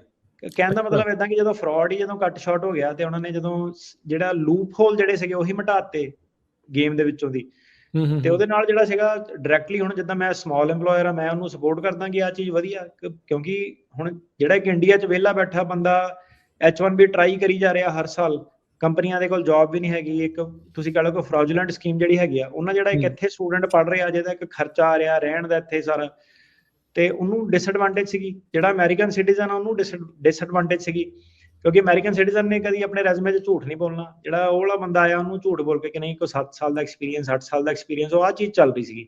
ਸੋ ਆਹ ਚੀਜ਼ ਦਾ ਜਿਹੜਾ ਅਸਲੀ ਫਰਾਡ ਜਿਹੜਾ ਸੀਗਾ ਸਾਰਿਆਂ ਨੂੰ ਹੀ ਪਤਾ, ਹਰੇਕ ਕੰਸਲਟਿੰਗ ਕੰਪਨੀ, ਜਿਹੜਾ ਬੰਦਾ H1B ਤੇ ਜਿਹੜਾ ਆਇਆ ਹੋਇਆ ਨਹੀਂ ਹੈਗਾ, ਮੈਂ ਉਹਨੂੰ ਕਹਿੰਦਾ, ਮੈਂ ਕਿਹਾ ਏਦਾਂ ਕਿ ਬਾਲੀ ਜਿਹੜੇ ਉਹ ਮੇਰੇ ਸਾਹਮਣੇ ਰੈਜ਼ੂਮੇ ਰੱਖ ਦੋ, ਕਿਉਂਕਿ ਟੈਕਨੋਲੋਜੀਆਂ ਦਾ ਦੇਖੋ, ਜਿਹੜੇ ਕਦੀ .NET ਆ ਗਈ, ਕਦੀ ਆਹ ਟੈਕਨੋਲੋਜੀ ਤਾਂ ਜਿਹੜੀ ਚੇਂਜ ਹੁੰਦੀ ਰਹਿੰਦੀ ਹੈ। ਕਿੱਦਾਂ ਤੁਹਾਡੀ ਗ੍ਰੀਨ ਕਾਰਡ ਤੱਕ ਜਿਹੜੀ ਜਰਨੀ ਆ ਉਹ ਤਾਂ ਹੈਗੀ ਆ 15 ਸਾਲ ਦੀ, ਐਡੀ ਲੌਂਗ ਜਿਹੜੀ ਜਰਨੀ ਆ। ਸੋ ਉਹਦੇ ਵਿੱਚ ਕੀ ਸੀਗਾ ਕਿ ਲੋਕਾਂ ਨੂੰ ਪੜ੍ਹ ਲਿਖ ਕੇ ਇਵੋਲਵ ਕਰਨਾ ਪੈਂਦਾ। ਜੇ ਹੁਣ AI ਆ ਗਈ, ਉਹਨਾਂ ਨੂੰ AI ਦੇ ਹਿਸਾਬ ਨਾਲ ਆਪਣੇ ਆਪ ਨੂੰ ਰੀਟੂਲ ਕਰਨਾ ਪੈਣਾ। ਪਰ ਇਹ ਸੀਗਾ ਕਿ ਕਾਫੀ ਬੰਦੇ ਜਿਹੜੇ ਸੀਗੇ ਵੋਲਿਊਮ ਬੇਸਡ ਵਾਲੇ ਸੀਗੇ, ਕਾਫੀ ਜ਼ਿਆਦਾ QA ਬਿਜ਼ਨਸ ਐਨਾਲਿਸਟ, ਕਾਫੀ ਬੰਦੇ ਟੈਕ 'ਚ ਜਿਹੜੇ ਘੁਸੇ ਪਏ ਸੀਗੇ, ਉਹ ਲੋਕਾਂ ਨੂੰ ਲੱਗਦਾ ਸੀਗਾ ਕਿ ਉਹ ਇੰਜੀਨੀਅਰ ਹੈਗੇ ਆ, ਪਰ ਉਹ ਇੰਜੀਨੀਅਰ ਹੁੰਦੇ ਨਹੀਂ ਸੀਗੇ। ਹਰੇਕ ਬੰਦਾ ਡਿਵੈਲਪਰ ਕੋਡਰ ਜਿਹੜਾ ਨਹੀਂ ਸੀਗਾ। ਹੁਣ AI ਨੇ ਕੀ ਸੀਗਾ ਕਿ ਜਿਹੜੀਆਂ ਰੂਟੀਨ ਟਾਸਕ ਟੂਸ ਜਿਹੜੀਆਂ ਹੋ ਗਈਆਂ, ਕੁਆਲਿਟੀ ਅਸ਼ੋਰੈਂਸ ਵਗੈਰਾ, ਉਹ ਕਾਫੀ ਜ਼ਿਆਦਾ ਲਿਮਿਟੇਡ ਕਰਤੀਆਂ। ਹੁਣ ਇਹ ਬੰਦਿਆਂ ਦੀ ਬੇਸਿਕਲੀ ਯੂਟਿਲਿਟੀ ਨਹੀਂ ਹੈਗੀ। ਲੌਂਗ ਸਟੋਰੀ ਸ਼ਾਰਟ ਜਿਹੜੀ ਇਹ ਆ। ਤੇ ਔਨ ਟਾਪ ਆਫ ਦੈਟ ਤੁਸੀਂ ਲਾ ਲਓ ਕਿ ਉਹਨਾਂ ਨੇ H1B ਨੂੰ ਰੈਗੂਲੇਟ ਕਰਨਾ ਸ਼ੁਰੂ ਕਰਤਾ, ਜਿਹਦੇ ਕਰਕੇ ਕਿ ਜਿਹੜਾ ਸੀਗਾ ਇੰਡੀਆ ਤੋਂ ਜਿਹੜਾ ਮਾਸ ਫਰਾਡ ਜਿਹੜਾ ਸੀਗਾ ਉਹ ਚੀਜ਼ ਰੁਕ ਗਈ। ਉਹਦੇ ਕਰਕੇ ਜਿਹੜਾ ਸੀਗਾ ਕਿ 1 ਸਾਲ ਦੇ ਵਿੱਚ ਹੀ ਆਪਾਂ ਦੇਖਿਆ ਕਿ ਰਿਫਾਰਮ ਜਿਹੜਾ ਆ ਗਿਆ। ਸੋ ਇਹਨੂੰ ਹੁਣ ਤੁਸੀਂ ਕਿਹੜੀ ਤਰ੍ਹਾਂ ਲੈਣੇ ਆ, ਇਹ ਉੱਤੇ ਆ। ਮੇਰੇ ਹਿਸਾਬ ਨਾਲ ਤਾਂ ਇਹ ਨਾਟ ਅ ਬੈਡ ਥਿੰਗ ਕਿ ਜੇ ਕਲੀਨ ਅਪ ਜਿਹੜਾ ਇਸ ਚੀਜ਼ 'ਚ ਕਰਦੇ ਆ ਤਾਂ ਗੁੱਡ ਹੀ ਆ। ਇੱਥੋਂ ਤੱਕ ਕਿ ਜਿਹੜੇ ਲੋਕ ਮੈਨੂੰ ਲੱਗਦਾ ਵੇਟ ਕਰ ਰਹੇ ਸੀ, ਜਿਹੜੇ ਇੱਥੇ ਆਏ ਹੋਏ ਸੀ H1B ਵਾਲੇ ਵੀ ਕਹਿ ਲਓ, ਜਾਂ ਜਿਹੜੇ ਪੜ੍ਹ ਕੇ ਇੱਥੇ ਅੱਗੇ ਤੋਂ ਅੱਗੇ ਚੱਲ ਰਹੇ ਸੀ, ਉਹਨਾਂ ਦੇ ਵੀ ਮੈਨੂੰ ਲੱਗਦਾ ਪ੍ਰੋਸੈਸ ਦੇ ਵਿੱਚ ਤੇਜ਼ੀ ਆਈ ਹੋਣੀ ਹੈ। ਬਿਲਕੁਲ ਆਊਗੀ, ਕਿਉਂਕਿ ਜਦੋਂ ਸਾਰੇ ਐਲੀਮੀਨੇਟ ਹੋ ਗਏ ਜਾਊਗੇ, ਤੁਹਾਡਾ 30% 40% ਜਦੋਂ ਵਰਕਫੋਰਸ ਲਿਮਿਟਡ ਹੋ ਗਈ, ਜਿੱਥੇ ਤੁਹਾਡੇ 15 ਸਾਲ ਲੱਗਦੇ ਸੀ ਉੱਥੇ ਤੁਹਾਡੇ 7 ਲੱਗੂਗੀ। ਜੀ ਅੱਛਾ, ਇੱਥੇ ਸਟੂਡੈਂਟ ਵੀਜ਼ੇ ਦੇ ਉੱਤੇ ਜਿਹੜਾ OPT ਮਿਲਦਾ ਆ ਬਾਅਦ ਦੇ ਵਿੱਚ, ਉਹਨੂੰ ਲੈ ਕੇ ਪਿਛਲੇ ਦਿਨਾਂ 'ਚ USCIS ਵਾਲੇ ਜਾਂ DHS ਵਾਲੇ ਕਹਿ ਰਹੇ ਸੀਗੇ ਵੀ 10,000 ਪਲੱਸ ਫਰਾਡ ਕੇਸਿਸ ਜਿਹੜੇ ਉਹ ਹੈਗੇ ਆ। ਸੋ ਕੀ ਮੁੱਦਾ ਹੈ ਜਿਹੜੇ ਸਟੂਡੈਂਟ ਵੀਜ਼ੇ ਦੇ ਨਾਲ ਸੰਬੰਧਿਤ OPT ਵਾਲਾ ਮਾਮਲਾ ਹੈ? ਸੋ OPT ਵਾਲਾ ਮਾਮਲਾ ਇਹ ਹੁੰਦਾ ਕਿ OPT ਤੁਹਾਡੀ ਜੌਬ ਦੇ ਨਾਲ ਸਾਈਨ ਅਪ ਹੁੰਦੀ ਹੈ। ਮਤਲਬ ਤੁਸੀਂ ਜਿੱਦਾਂ ਇੰਜੀਨੀਅਰਿੰਗ 'ਚ ਗ੍ਰੈਜੂਏਟ ਹੋਏ ਆ ਤਾਂ ਤੁਸੀਂ ਇੰਜੀਨੀਅਰਿੰਗ ਤੁਹਾਡੀ ਉਹਦੀ ਫੀਲਡ 'ਚ ਜਾ ਕੇ ਕੰਮ ਕਰਨਾ। 90 ਦਿਨ ਤੱਕ ਤੁਸੀਂ ਅਨਐਮਪਲੋਇਮੈਂਟ ਰਹਿ ਸਕਦੇ ਆ, ਪਰ ਬਾਕੀ ਤੁਹਾਨੂੰ ਸਾਰੀ ਜਿਹੜੀ ਸੀਗੀ ਤੁਹਾਡਾ ਰੋਜ਼ਗਾਰ ਜਿਹੜਾ ਹੋਣਾ ਚਾਹੀਦਾ। ਮਤਲਬ 90 ਦਿਨ ਤੱਕ ਤੁਹਾਨੂੰ ਐਗਜ਼ੈਂਪਸ਼ਨ ਮਿਲਦੀ ਹੈ ਕਿ ਇੰਨੀ ਦੇਰ ਤੁਸੀਂ ਜਿਹੜਾ ਸੀਗਾ ਬਿਨਾਂ ਨੌਕਰੀ ਦੇ ਰਹਿ ਸਕਦੇ ਆ। ਤਾਂ ਤੁਸੀਂ ਆਪ ਹਿਸਾਬ ਲਾ ਲਓ, ਹੁਣ ਹਜ਼ਾਰਾਂ 'ਚ ਲੋਕ ਗ੍ਰੈਜੂਏਟ ਹੋਏ, ਕੀ ਸਾਰਿਆਂ ਨੂੰ ਨੌਕਰੀ ਮਿਲ ਜਾਣੀ ਹੈ 90 ਦਿਨਾਂ 'ਚ? ਨਹੀਂ। ਸੋ ਉਹਦੇ ਵਿੱਚ ਇਹ ਕੀ ਕਰਦੇ ਸੀਗੇ ਕਿ ਹੁਣ ਜਿਹੜੀ ਇਨੀਸ਼ੀਅਲ OPT ਤੁਹਾਡੀ ਹੁੰਦੀ ਹੈ, ਪਹਿਲੀ OPT ਦਿੰਦੇ ਤੁਹਾਨੂੰ 12 ਮਹੀਨੇ ਦੀ, ਉਹਦੇ ਵਿੱਚ ਕੋਈ ਇਦਾਂ ਦੀ ਰਿਕੁਆਇਰਮੈਂਟ ਨਹੀਂ ਹੁੰਦੀ ਕਿ ਤੁਹਾਨੂੰ ਪੇ ਸਟੱਬ ਮਿਲਣੀ ਚਾਹੀਦੀ, ਸੈਲਰੀ ਮਿਲਣੀ ਚਾਹੀਦੀ। ਤੁਸੀਂ ਵਲੰਟੀਅਰ ਜਿਹੜਾ ਇੰਟਰਨਸ਼ਿਪ ਵਗੈਰਾ ਕੰਮ ਕਰ ਸਕਦੇ ਆ। ਉੱਥੇ ਬੜਾ ਵੱਡਾ ਫਰਾਡ ਸੀਗਾ ਕਿ ਜੌਬ ਸੀਗੀ ਨਹੀਂ। ਇਹੀ ਜਿਹੜੇ ਤੁਹਾਨੂੰ ਦੱਸਿਆ ਬੋਡੀ ਸ਼ਾਪ ਵਾਲੇ, ਕੰਸਲਟਿੰਗ ਕੰਪਨੀ ਵਾਲੇ, ਇਹ ਉਹਨਾਂ ਨੂੰ ਆਪਣੇ ਕੋਲ ਰੱਖਦੇ ਸੀ, ਇਹ ਦਿਖਾਉਂਦੇ ਸੀਗੇ ਕਿ ਇਹਨਾਂ ਦੀ ਜੌਬ ਨਾ, ਇਹਨਾਂ ਦੇ ਉੱਥੇ ਆਫਿਸ ਹੁੰਦੇ ਸੀਗੇ ਕੋਈ, ਨਾ ਕੋਈ ਪ੍ਰੋਜੈਕਟ ਹੁੰਦਾ ਸੀਗਾ। ਇਹਨਾਂ ਨੇ ਸਟ੍ਰਿਪ ਮਾਲਾਂ 'ਚ ਇੱਕ ਕਮਰੇ ਦੇ ਜਿਹੜੇ ਆਫਿਸ ਪਾਏ ਸੀਗੇ, ਤੇ ਇਹ ਕਈ 100 ਜਣਿਆਂ ਨੂੰ OPT ਵੀ ਦੇ ਦਿੰਦੇ ਸੀਗੇ, ਨਾਲ ਕਈ ਵਾਰੀ ਉਹਨਾਂ ਕੋਲ ਪੈਸੇ ਵੀ ਲੈ ਲੈਂਦੇ ਸੀਗੇ, ਜਿਹੜੀ ਕਿ ਇਲੀਗਲ ਚੀਜ਼ ਆ। ਹੁਣ ਕੀ ਹੋ ਗਿਆ ਕਿ 90 ਦਿਨ ਵਾਲਾ ਰੂਲ ਇਹਨਾਂ ਨੇ ਬਾਈਪਾਸ ਕਰਤਾ ਕਿ ਲੈ ਇਹਨਾਂ ਨੇ ਕਿਹੜਾ ਪੇ ਸਟੱਬ ਮੰਗਣੀ ਆ, ਮੈਂ ਦਿਖਾਣਾ ਉਹਨਾਂ ਨੂੰ ਸਿੱਧੇ ਮੈਂ 12 ਮਹੀਨੇ ਦੀ ਮੇਰੀ OPT ਆ। ਉਸ ਤੋਂ ਬਾਅਦ ਆ ਜਾਂਦੀ ਗੱਲ, ਜਿਹੜੇ STEM ਵਾਲੇ ਹੁੰਦੇ ਆ, ਸਾਇੰਸ ਟੈਕਨੋਲੋਜੀ ਇੰਜੀਨੀਅਰਿੰਗ ਮੈਥਮੈਟਿਕਸ ਵਾਲੇ, ਉਹਨਾਂ ਨੂੰ STEM OPT ਮਿਲਦੀ ਹੈ। ਨਾਰਮਲ ਜਿਹੜਾ ਸਟੂਡੈਂਟ ਆ ਉਹਨੂੰ 12 ਮਹੀਨੇ ਹੁੰਦੀ ਆ। ਜਿਹੜੇ ਆਹ ਸਾਇੰਸਿਸ ਵਾਲੇ ਆ ਇਹਨਾਂ ਨੂੰ ਅੱਗੇ ਜਿਹੜੇ ਸੀਗੇ 2 ਸਾਲ ਹੋਰ OPT ਮਿਲਦੀ ਆ। STEM OPT ਉਹਨੂੰ ਕਹਿੰਦੇ ਆ। STEM ਦੇ ਵਿੱਚ ਹੁਣ ਕੀ ਰਿਕੁਆਇਰਮੈਂਟ ਸੀਗੀ ਕਿ ਤੁਹਾਡੀ ਜਿਹੜੀ ਸੈਲਰੀ ਸਲਿੱਪ ਜਿਹੜੀ ਜ਼ਰੂਰੀ ਹੋਣੀ ਚਾਹੀਦੀ, ਉਹ 'ਚ ਤੁਸੀਂ ਇੰਟਰਨਸ਼ਿਪ ਵਗੈਰਾ ਨਹੀਂ ਕਰ ਸਕਦੇ, ਉਹ 'ਚ ਤੁਹਾਨੂੰ ਪੇਮੈਂਟ ਜਿਹੜੀ ਹੋਣੀ ਜ਼ਰੂਰੀ ਹੈ, ਪੇ ਸਟੱਬ ਚਾਹੀਦਾ ਹੈ।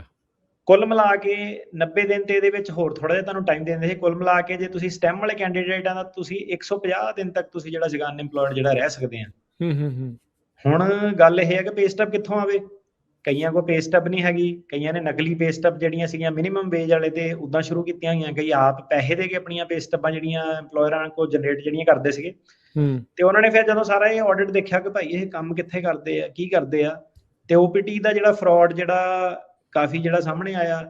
ਤੇ ਇਹਦੇ ਨਾਲ ਨਾਲ ਕਈਆਂ ਨੇ ਤੁਸੀਂ ਦੇਖਿਆ ਹੀ ਆ ਕਿ ਪੈਰਲਲ ਬਿਜ਼ਨਸ ਵੀ ਕਈਆਂ ਨੇ ਚਲਾਏ ਹੋਏ ਸੀਗੇ ਜਿਹੜਾ ਕਿ ਉਹ ਨਹੀਂ ਚਲਾ ਸਕਦੇ ਸੀਗੇ। OPT ਤੇ ਕਿਸੇ ਨੇ ਡਾਂਸ ਅਕੈਡਮੀ ਖੋਲੀ ਆ, ਕਿਸੇ ਨੇ ਪਾਣੀ ਵੇਚਣ ਦੀ ਦੁਕਾਨ ਖੋਲੀ ਆ, ਕੋਈ ਰੈਸਟੋਰੈਂਟ ਰਨ ਕਰ ਰਿਹਾ। ਕਈ ਰੈਸਟੋਰੈਂਟ ਵਾਲੇ ਵੀ ਤੁਸੀਂ ਵੀਡੀਓ ਟਿਕਟੌਕ ਦੀਆਂ ਦੇਖਦੇ ਆ। ਚਲੋ ਮੈਂ ਐਗਰੀ ਨਹੀਂ ਕਰਦਾ, ਕਈ ਵਾਰੀ ਬੰਦਾ ਜਲੀਲ ਜਿਹਾ ਕਰ ਦਿੰਦਾ ਫਰਾਡ ਲੈਣਾ। ਚਲੋ ਪੁਲਿਸ ਦੀ ਰਿਸਪੌਂਸਿਬਿਲਟੀ ਆ, ਐਡਮਿਨਿਸਟ੍ਰੇਸ਼ਨ ਦੀ ਰਿਸਪੌਂਸਿਬਿਲਟੀ ਆ। ਪਰ ਹੁਣ ਜਿਹੜਾ ਸੀਗਾ ਜਿਹੜੇ ਆਪਾਂ ਟੈਕਸਸ ਵਾਲੀ ਬੈਲਟ 'ਚ ਦੇਖੀਏ, ਉੱਥੇ ਜਿਹੜੇ ਨਾਰਮਲ ਜਿਹੜੇ ਅਮਰੀਕਨ ਆ, ਜਿਹੜੇ ਤੁਸੀਂ ਕਹਿ ਲਓ ਕਿ ਸੋਸ਼ਲ ਮੀਡੀਆ ਤੇ ਲਾਈਕਾਂ ਭਾਲਣ ਵਾਲੇ ਜਿੱਦਾਂ ਹੁੰਦੇ ਆ, ਜੀ ਆਪਣੀ ਕਮਿਊਨਿਟੀ 'ਚ ਵੀ ਐਗਜ਼ਿਸਟ ਕਰਦੇ ਆ ਕਿ ਜਿਹੜਾ ਡਰਾਮਾ ਕਰਨਾ ਜਾਂ ਕਰਨਾ ਕਿੱਦਾਂ। ਉਹਨਾਂ ਨੂੰ ਹੁਣ ਜਿਹੜਾ ਸਿੱਧੇ ਟੂਲ ਲੱਭ ਗਿਆ ਕਿ ਲੈ ਭਾਈ ਰੈਸਟੋਰੈਂਟ ਜਾਈਏ, ਇਹਨੂੰ ਬੰਦੇ ਨੂੰ ਕਰੀਏ, ਸਟੂਡੈਂਟ ਹੋਣਾ ਵਾ ਤੇ ਇਹਨੂੰ ਆਪਾਂ ਸ਼ੇਮ ਕਰੀਏ। ਸੋ ਉਹ ਚੀਜ਼ਾਂ ਹੁਣ ਜਿਹੜੀਆਂ ਸਾਹਮਣੇ ਆਈਆਂ ਕਿ ਲੈ ਇਹ ਤਾਂ OPT ਵਾਲਾ ਇਹ ਤਾਂ ਆਹ ਕੰਮ ਕਰੀ ਜਾਂਦਾ। ਸੋ ਹੁਣ ਉਹਨਾਂ ਨੇ OPT ਵਾਲੇ ਵੀ ਉਹਨਾਂ ਦੇ ਦੁਆਲੇ ਹੋ ਗਏ। ਗੱਲ ਇਹਦੇ ਵਿੱਚ ਸਾਰੀ ਇਹ ਹੈ ਕਿ ਜਿਹੜਾ ਰੂਲ ਆ ਉਹ ਕਹਿੰਦਾ 90 ਦਿਨ ਤੋਂ ਵੱਧ ਜਾਂ 150 ਦਿਨ ਤੋਂ ਵੱਧ ਤੁਸੀਂ ਅਨਇੰਪਲੋਇਡ ਨਹੀਂ ਹੋ ਸਕਦੇ। ਰਿਐਲਿਟੀ ਇਹ ਹੈ ਕਿ ਉਹਨਾਂ ਨੂੰ ਉਹ ਟਾਈਮ ਦੇ ਵਿੱਚ ਜੌਬ ਮਿਲ ਨਹੀਂ ਸਕਦੀ ਸੀਗੀ, ਪਰ ਉਹ ਅਮਰੀਕਾ 'ਚ ਰਹਿਣਾ ਚਾਹੁੰਦੇ ਸੀਗੇ। ਤਾਂ ਉਹਨਾਂ ਨੂੰ ਮੇਨ ਤਾਂ ਕਾਨੂੰਨ ਇਹ ਕਹਿ ਰਿਹਾ ਕਿ ਤੁਸੀਂ 90 ਦਿਨ 'ਚ ਵਾਪਸ ਮੁੜ ਜਾਓ। ਹੁਣ ਵਾਪਸ ਕਿਸੇ ਨੇ ਮੁੜਨਾ ਨਹੀਂ।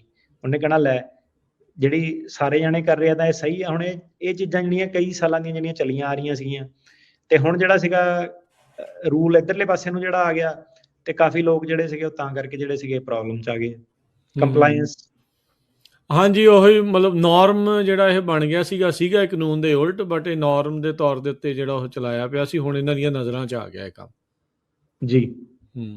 ਅੱਛਾ, ਸੀਗਾ ਸ਼ੁਰੂ ਤੋਂ ਹੀ ਸੀਗਾ। ਜਦੋਂ ਤੋਂ ਮੈਂ ਮਤਲਬ 2007 ਤੋਂ ਜਿਹੜਾ ਸੀਗਾ 8 'ਚ ਮੇਰੀ ਪਹਿਲੀ ਵਾਰੀ ਜੌਬ ਲੱਗੀ ਸੀ। ਇਹ ਐਚਾਨੂਚਨ ਦੇ ਕਈ ਮੈਨੂੰ ਮੇਨ ਮੈਂ ਮੈਜੋਰਟੀ 15 ਸਾਲ ਇਹੀ ਜਿਹੜਾ ਸਿਲੀਕਨ ਵੈਲੀ 'ਚ ਵੀ ਤਾਂ ਵੀ ਸੈਨ ਹੋਜ਼ੇ ਦੇ ਵਿੱਚ ਇੱਕ ਰੀਜ਼ਨ ਆਪਣਾ ਇਹੀ ਹੈ ਕਿ ਆਫਿਸ ਆਪਣਾ ਉਰੇ ਆ ਜਾਂ ਕਿਤੇ ਹੋਰ ਨਹੀਂ, ਕਿਉਂਕਿ ਇਹ ਜਿਹੜਾ ਕੰਮ ਸੀਗਾ ਇਹ ਆਪਣਾ ਮੇਨ ਜਿਹੜਾ ਸੀਗਾ ਪੰਜਾਬੀ ਰੇਡੀਓ ਤੇ ਆਉਣ ਤੋਂ ਪਹਿਲਾਂ ਕਿ ਇਸ ਚੀਜ਼ ਵੱਲ ਜਿਹੜਾ ਫੋਕਸ ਸੀਗਾ। ਤੇ ਇਹਦੇ ਵਿੱਚੋਂ ਦੀ ਉਦੋਂ ਪਤਾ ਲੱਗ ਜਾਂਦਾ ਸੀ ਕਿ ਯਾਰ ਆ ਅਸਲੀ ਦਮਦਾਰ ਇੰਜੀਨੀਅਰ ਆ ਨਕੰਮੇ ਵਾਲਾ ਜਿਹੜਾ ਹੈ ਨਾ। ਤੇ ਇਮੀਗ੍ਰੇਸ਼ਨ ਉਹਨਾਂ ਨੂੰ RFE ਵਗੈਰਾ ਭੇਜਦੀ ਸੀ ਕਿ ਨਹੀਂ ਤੁਹਾਡਾ ਕੇਸ ਅਪਰੂਵ ਨਹੀਂ ਕਰਨਾ। ਇੰਨੀ ਸਟ੍ਰਿਕਟ ਨਹੀਂ ਸੀਗੀ। ਹੁਣ ਤੁਸੀਂ ਕਹਿ ਲਓ ਕਿ ਉਹਨਾਂ ਨੇ ਗੇਅਰ ਜਿਹੜਾ ਸਿੱਧਾ ਟੌਪ ਵਾਲਾ ਪਾ ਕੇ ਤੇ ਉਹ ਸਿੱਧਾ ਹੀ ਜਿਹੜਾ ਸੀਗਾ ਕਲੀਨ ਅਪ ਜਿਹੜਾ ਉਸ ਚੀਜ਼ 'ਚ ਜਿਹੜਾ ਕਰ ਰਹੇ ਆ।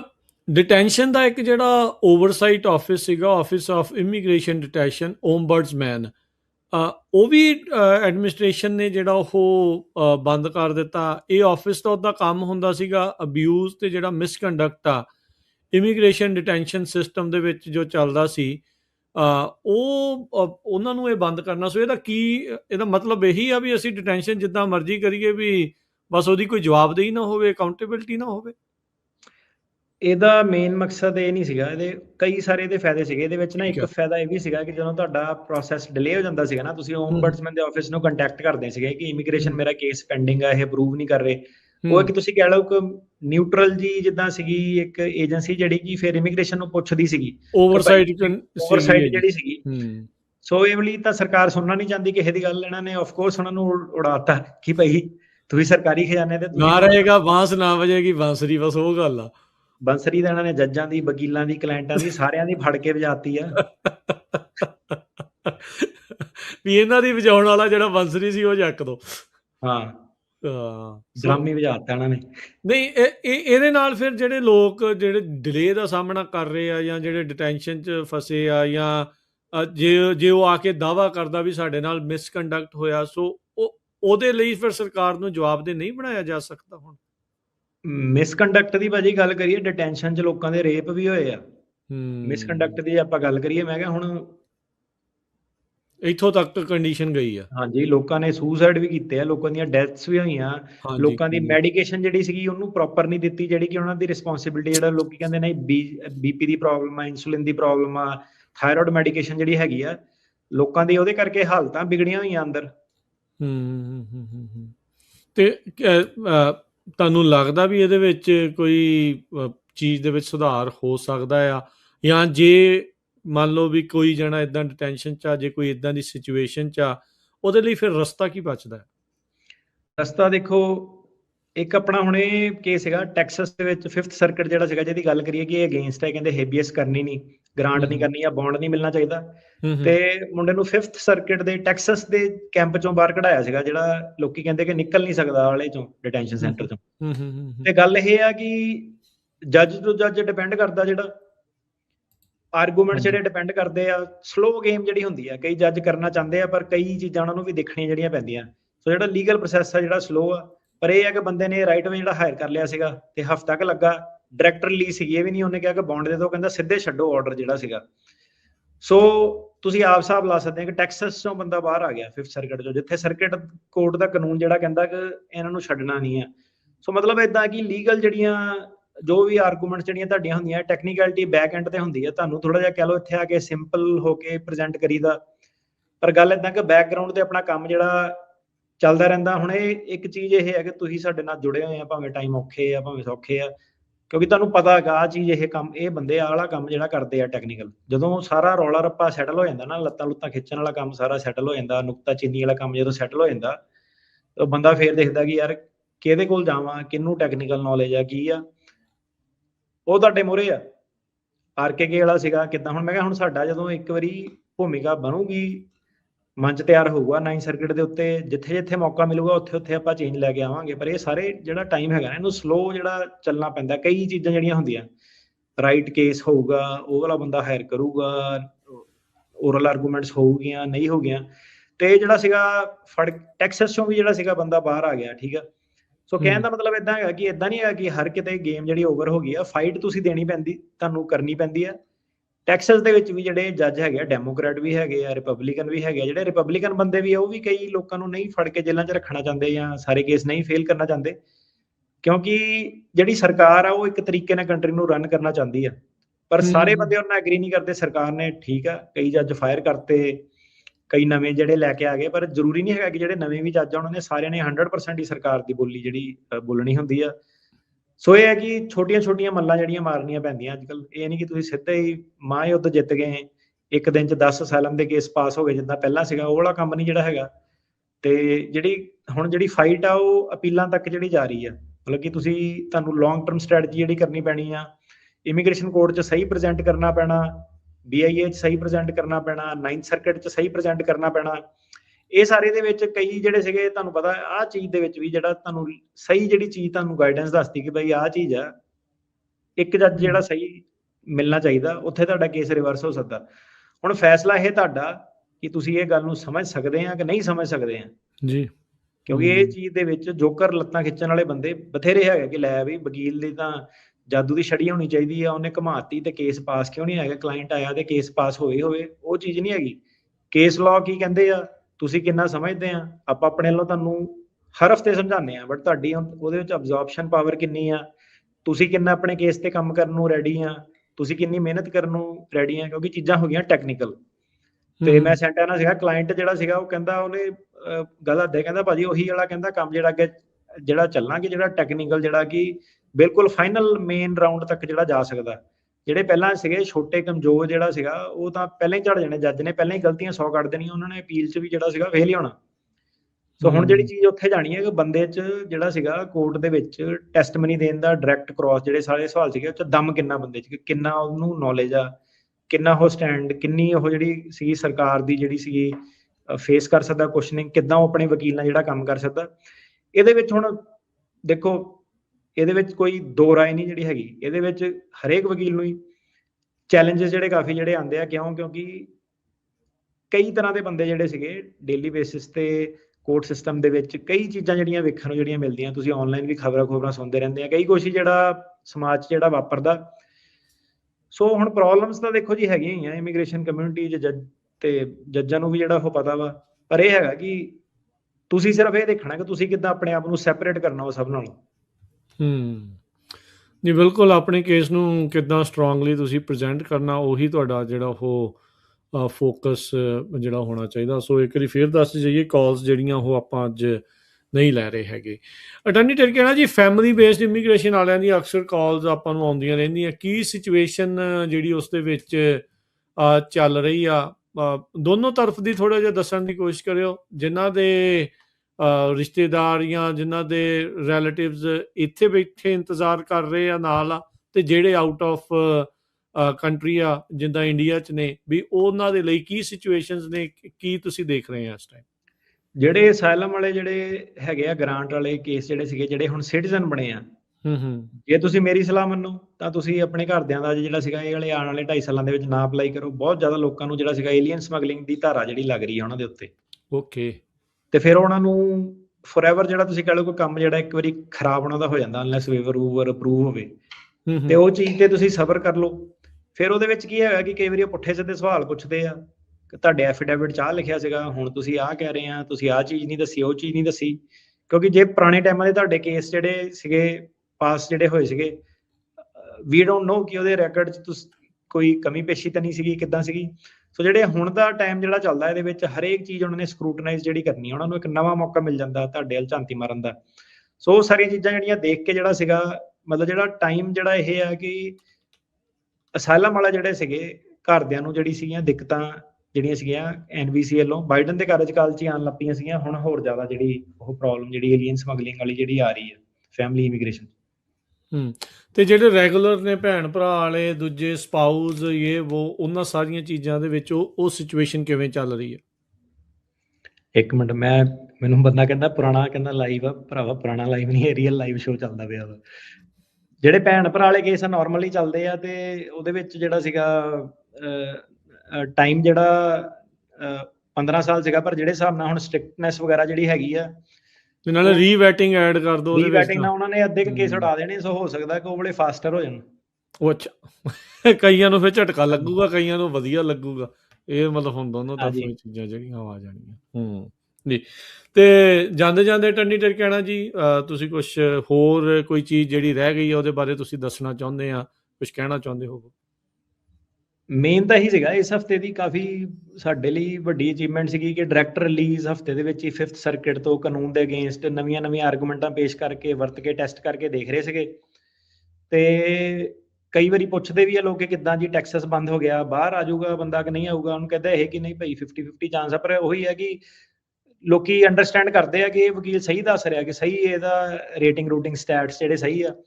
ਤੇ ਬਾਕੀ ਤੁਸੀਂ ਆਪਣੇ ਸੋਸ਼ਲ ਮੀਡੀਆ ਵਗੈਰਾ ਚੈਨਲ ਤੇ ਜਾ ਕੇ ਦੇਖ ਸਕਦੇ ਆ, ਕੋਈ ਨੌਨਸੈਂਸ ਨਹੀਂ, ਕਿਸੇ ਦੀ ਲੱਤ ਲੁੱਤ ਖਿੱਚਣ ਵਾਲਾ ਕੋਈ ਸਿਸਟਮ ਨਹੀਂ। ਸਿੱਧੇ ਜਿਹੜਾ ਰਿਜ਼ਲਟ ਕਿ ਕੀ ਹੋ ਰਿਹਾ ਕੀ ਨਹੀਂ ਹੋ ਰਿਹਾ, ਤੇ ਸਿੱਧੇ ਤੁਹਾਡੇ ਮੂਹਰੇ ਜਿਹੜਾ ਆ ਕੇ ਕਰੀਦਾ, ਜਿੰਨਾ ਨੈਸ਼ਨਲ ਪਰਸੈਂਟੇਜ ਰੇਟ ਆ ਗ੍ਰਾਂਟ ਹੁੰਦਾ, ਨਹੀਂ ਗ੍ਰਾਂਟ ਹੁੰਦਾ। ਤੇ ਬਾਕੀ ਵੀ ਤੁਸੀਂ ਦੇਖ ਲਓਗੇ ਕਿ ਹੁਣ ਸਾਰੇ ਜਾਣੇ ਉਹੀ ਬੋਲੀ ਬੋਲੂਗੇ, ਠੀਕ ਆ ਕਿ ਨਹੀਂ? ਸਾਰੇ ਜਾਣੇ ਹੁਣ ਆ ਗਏ ਕਿ ਸਾਰਾ ਕਿ ਭਾਈ ਸੱਚ ਜਿਹੜਾ ਸੀਗਾ, ਕੀ ਰੇਟਿੰਗ ਆ, ਕੀ ਸਟੈਟਸ ਆ, ਕਿੱਦਾਂ। ਤੇ ਉਹ ਸੀਗਾ ਕਿ ਬੰਦਾ ਜਿਹੜਾ ਹਫਤੇ ਜਦੋਂ ਬਾਹਰ ਆ ਗਿਆ ਟੈਕਸਸ, ਤੇ ਉਹਨੇ ਆ ਕੇ ਹੀ ਕਹਿੰਦਾ, ਯਾਰ ਭਾਜੀ, ਕਹਿੰਦਾ ਯਾਰ ਇੰਨੇ ਕੁ ਬੰਦੇ, ਕਹਿੰਦਾ ਅੰਦਰ ਜਿਹੜੇ ਸੀਗੇ, ਕਹਿੰਦਾ ਜਦੋਂ ਮੈਂ ਬਾਹਰ ਆਉਣ ਲੱਗਿਆ, ਕਹਿੰਦਾ ਆਪਣਾ ਕਾਫੀ ਲੋਕੀ ਜਿਹੜੇ ਪੁਰਾਣੇ, ਤੁਸੀਂ ਸਮਝ ਸਕਦੇ ਆ ਕਿ ਉਸੇ ਜੇਲ੍ਹਾਂ 'ਚ ਜਿਹੜੇ ਸੀਗੇ ਕਿ ਇਹ ਕਿੱਦਾਂ ਹੋ ਗਿਆ, ਇਹ ਕਿੱਦਾਂ ਪੋਸੀਬਲ ਹੋ ਗਿਆ। ਤੇ ਦੈਟਸ ਇਟ। ਆਪਣਾ ਉਹੀ ਕੰਮ ਆ ਕਿ ਸਾਰੇ ਤੁਸੀਂ ਯਾਰ ਤਰੱਕੀਆਂ ਕਰੋ, ਸਾਰਿਆਂ ਦਾ ਕੰਮ ਬਣੇ। ਤੇ ਬਸ ਇਹ ਹੈ ਕਿ ਕੰਮ ਜਿਹੜਾ ਔਖਾ, ਤੇ ਜਿਹੜਾ ਸੀਗਾ ਸੋਚ ਸਮਝ ਕੇ, ਜਿਹੜਾ ਸੀਗਾ ਕਿੱਦਾਂ ਮਿਲਣਾ ਵਰਤਣਾ, ਕਿੱਦਾਂ ਕੀ ਚੀਜ਼ ਕਰਨੀ, ਕਿਹੜੀਆਂ ਪ੍ਰੋਬਲਮ ਤੋਂ ਦੂਰ ਰਹਿਣਾ। ਜੇ ਤੁਸੀਂ ਛੋਟੀਆਂ ਚੀਜ਼ਾਂ ਜਿਹੜੀਆਂ ਸੀਗੀਆਂ, ਛੋਟੇ ਮੋਟੇ ਲੜਾਈ ਝਗੜੇ ਯਾਰਾਂ ਦੋਸਤਾਂ ਨਾਲ, ਉਹਦੇ ਕਰਕੇ ਜੇਲ੍ਹ ਚਲ ਜਾਂਦੇ ਆ, ਗਲਤ ਗੱਲ ਆ, ਠੀਕ ਆ। DUI ਵਗੈਰਾ ਅਜੇ ਵੀ ਮਿਲੀ ਜਾਂਦੀ ਲੋਕਾਂ ਨੂੰ। ਕਈ ਇੱਦਾਂ ਦੇ ਸੀਗੇ DUI ਮਿਲ ਕੇ ਹਟੀ ਆ, ਫਿਰ ਦੂਜੀ ਮਿਲ ਗਈ, ਫਿਰ ਫੜ ਲਿਆ ਇਮੀਗ੍ਰੇਸ਼ਨ ਨੇ, ਜੇਲ੍ਹ 'ਚ ਪਾਤਾ। ਇੱਦਾਂ ਵੀ ਬੰਦੇ ਆ ਕਿ DUI ਦਾਰੂ ਵਾਲਾ ਹੀ ਨਹੀਂ ਸਿਸਟਮ ਸੈੱਟ ਆਉਂਦੇ ਆ ਲੋਕਾਂ ਦਾ। ਮਤਲਬ ਯੰਗ ਬੰਦੇ, ਜਿੱਦਾਂ ਕਿ ਫਰਾਈਡੇ ਨਾਈਟ ਫੜ ਲਿਆ, ਸੈਟਰਡੇ ਨਾਈਟ ਫੜ ਲਿਆ, ਤਾਂ ਉਹ ਹਿਸਾਬ ਹੋ ਜਾਂਦਾ ਕਿ ਯਾਰ ਮੰਡੇ ਨੂੰ ਹੁਣ ਆਫਿਸ ਜਾਣਾ, ਤਾਂ ਆਹੀ ਕਿ DUI ਤੇ ਫੜ ਲਿਆ, DUI ਤੇ ਫੜ ਲਿਆ। ਹੁਣ ਜਿਹੜੀ ਮੰਡੇ ਨੂੰ ਕਾਲ ਆਉਣੀ, ਉਹ ਸਾਰਾ ਇਹੀ ਹੋਣਾ ਕਿ DUI ਤੇ ਜਿਹੜਾ ਫੜ ਲਿਆ, ਪਾਰਟੀ ਕਰਦਾ ਫੜ ਲਿਆ। ਤੇ ਯਾਰ ਤੁਹਾਡਾ ਇਹ ਕੰਮ ਨਹੀਂ ਹੈਗਾ, ਇਹ ਕੰਮ ਨਹੀਂ ਤੁਸੀਂ ਕਰਨ ਆਏ ਹੈਗੇ ਉਰੇ, ਠੀਕ ਆ। ਤੇ ਆਪਾਂ ਵੀ ਜਿਹੜੇ ਉਰੋਂ ਸੀਗੇ, ਠੀਕ ਆ, ਆਪਾਂ ਵੀ ਸਹੀ ਸੀਗੇ ਉੱਥੇ, ਪਰ ਆ ਕੇ ਜਿਹੜਾ ਸੀਗਾ ਯਾਰ ਮਕਸਦ ਤੋਂ ਸਾਰੇ ਨਾ ਹੁਣ ਗਰੁੱਪ ਟੋਲੇਬਾਜ਼ੀ ਜਿਹੜਾ ਸੀਗਾ, ਥੋੜੇ ਡੀਵੀਏਟ ਜਿਹੇ ਹੋਏ ਫਿਰਦੇ ਲੋਕੀ, ਪਾਰਟੀਆਂ ਪੂਰੀਆਂ ਮਹਿਫਲਾਂ, ਤੇ ਉੱਚੋਂ ਕਾਫੀ ਪ੍ਰੋਬਲਮਾਂ ਜਿਹੜੀਆਂ ਜਵਾਕਾਂ ਨੂੰ ਜਿਹੜੀਆਂ ਆਉਂਦੀਆਂ। ਕਿਉਂਕਿ ਦੇਖੋ ਆਰਥਿਕ ਤੰਗੀ ਵੀ ਜਿਹੜੀ ਹੁਣ ਲੋਕਾਂ ਨੂੰ ਅੱਜ ਕੱਲ੍ਹ ਜਿਹੜੀ ਹੈਗੀ ਆ, ਉਹਦੇ ਕਰਕੇ ਟੈਨਸ਼ਨ, ਤਣਾਅ ਵੀ ਇਹ ਉਹ ਲੋਕਾਂ ਦਾ ਰਹਿੰਦਾ ਹੀ ਆ ਆਪਸ ਦੇ ਵਿੱਚ। ਤੇ ਯੂ ਨੈਵਰ ਨੋ, ਹੈ ਨਾ, ਕੌਣ ਕਿਹੜਾ ਕਿੱਦਾਂ ਦੀ ਸਿਚੁਏਸ਼ਨ 'ਚ ਜਿਹੜਾ ਚੱਲਦਾ। ਸੋ ਉਹ ਚੀਜ਼ ਸੀਗੀ ਕਿ ਇਹ ਗਰੁੱਪ ਜਿਹੜੇ ਹੈਗੇ ਆ, ਇਹਨੂੰ ਥੋੜ੍ਹਾ ਜਿਹਾ ਅਵੋਇਡ ਕਰਿਆ ਕਰੋ। ਕਿਉਂਕਿ ਐਂਡ 'ਚ ਆ ਕੇ ਭਾਵੇਂ ਤੁਸੀਂ ਸਾਨੂੰ ਹੇਬੀਅਸਲੀ ਕਰਨਾ, ਪਰ ਉਹੀ ਆ ਕਿ ਯਾਰ ਮਤਲਬ ਬੇਵਕੂਫੀ ਆ ਕਿ ਕਿਹੜੀ ਚੀਜ਼ ਕਰਕੇ ਜੇਲ੍ਹ 'ਚ ਪਹੁੰਚ ਗਏ ਤੁਸੀਂ, ਕੋਈ ਲੋੜ ਨਹੀਂ ਹੈਗੀ ਉਹ ਸਭ ਕਰਨ ਦੀ। ਜੀ ਬਿਲਕੁਲ। ਤੇ ਡਰਨੀ ਟਿਕਾਣਾ ਜੀ ਬਹੁਤ ਧੰਨਵਾਦ, ਬੜੀ ਮਿਹਰਬਾਨੀ। ਮਿਲਦੇ ਹਾਂ ਜੀ ਫਿਰ ਅਗਲੀ ਵਾਰੀ। ਸਤਿ ਸ੍ਰੀ ਅਕਾਲ ਜੀ।